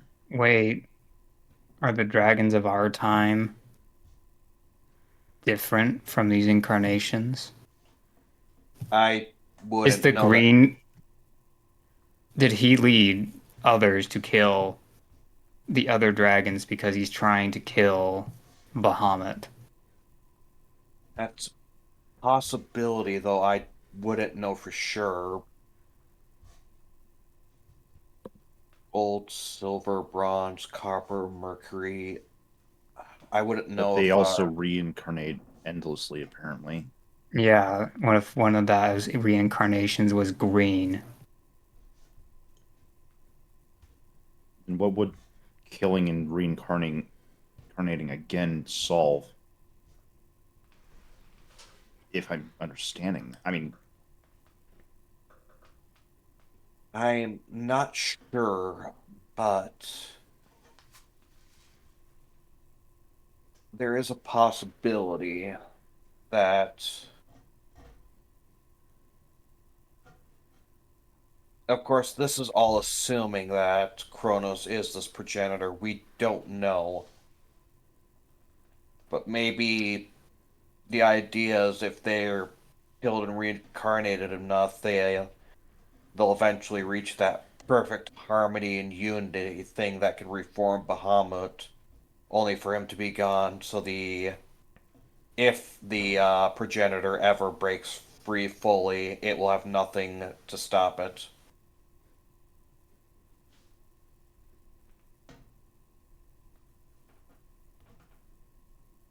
It also tries put us on one path. He tries to convince us only one option is available, one destiny. Yeah. That kind This of lines is- up, yeah. This is his true identity. We don't know that for sure, but that's definitely on my mind.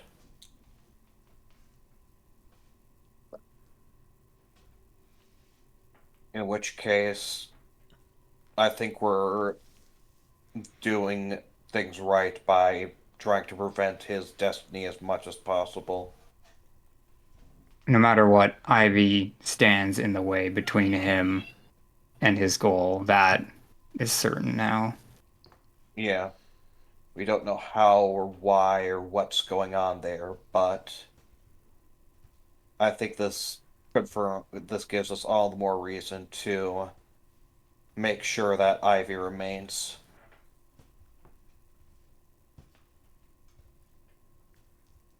And Malcolm read Bahamut. Does he have the words for it? I don't think it has you. Letters. He's missing you. Oh. So he's like, look at Bahamut. It's the only letter he's missing.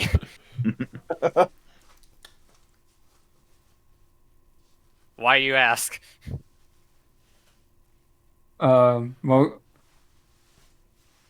because I was curious if he'd like remember it further, if he could.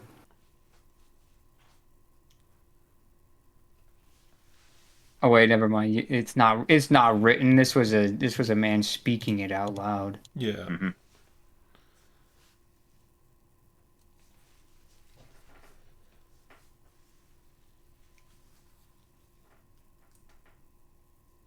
Well, Do we have much time left over from that reading before we head out? Because Malcolm's got his own book he needs to read otherwise. Oh yeah, you could, like it's done pretty quickly. Like okay. It just told you the missing pages because you already read the main bulk of the book. All right, so Yeah. I can make my roll. Yeah. Oh, you got it. 15. It was Neat. It was 15, right? Yep. Or wait, wouldn't it be -1? You know what? You know what? I'm Luck going to give you point. 2 luck points. 2 luck points from Sonic Link. All right, then that it makes it 14. the power of man reading Yeah. story to Malcolm gives you the strength to read book. Yeah, you can choose any one of your rage things now. Is the next one you'll do. Yeah. Oh, I can see why you want to do. Now we have to fight the thing now. Surely. Okay. Well, the good news is I regenerated the 3rd level spell slot I spent on this, so I'm full up. Okay. And are you just gonna leave the book in your room, or Yeah. okay? Yeah. We are? I thought we'd give it back. Or you could do. Oh, no, the library's closed. Okay. Yeah, the library's closed. All right. Do we have a room key? Yes, you do. Okay, so yeah, we'll just lock. We'll just. But that's the thing. Your door was locked when you got here. All right. Mm-hmm. Honestly, if someone steals it, then All right. But just to but be safe. this is not a important book like the Necronomicon. This is like a book anyone could take out. I'll Yeah. be safe anyway. I'm gonna ritual cast hide object on it and like stuff it under the pillow, like inside the pillowcase or something. Okay, yeah, that's fine. All right. So it is now invisible for 8 hours. All right. So yeah, the book is invisible for 8 hours on the Tuesday night, and as you guys, I assume, are going to head out, we'll leave stuff off there. Yep. We'll have to kill the owlbear, the beautiful owlbear of the forest. Yeah. Once again, we probably got to nothing you had planned. Yeah. That's okay. I feel it still lore bombed you with stuff. This was a very Yeah. meaty session, despite You- everything. You see my notes, they're continuing to grow. All right. Yeah. So we'll end there, and we'll see you next time. Bye. Bye. Bye.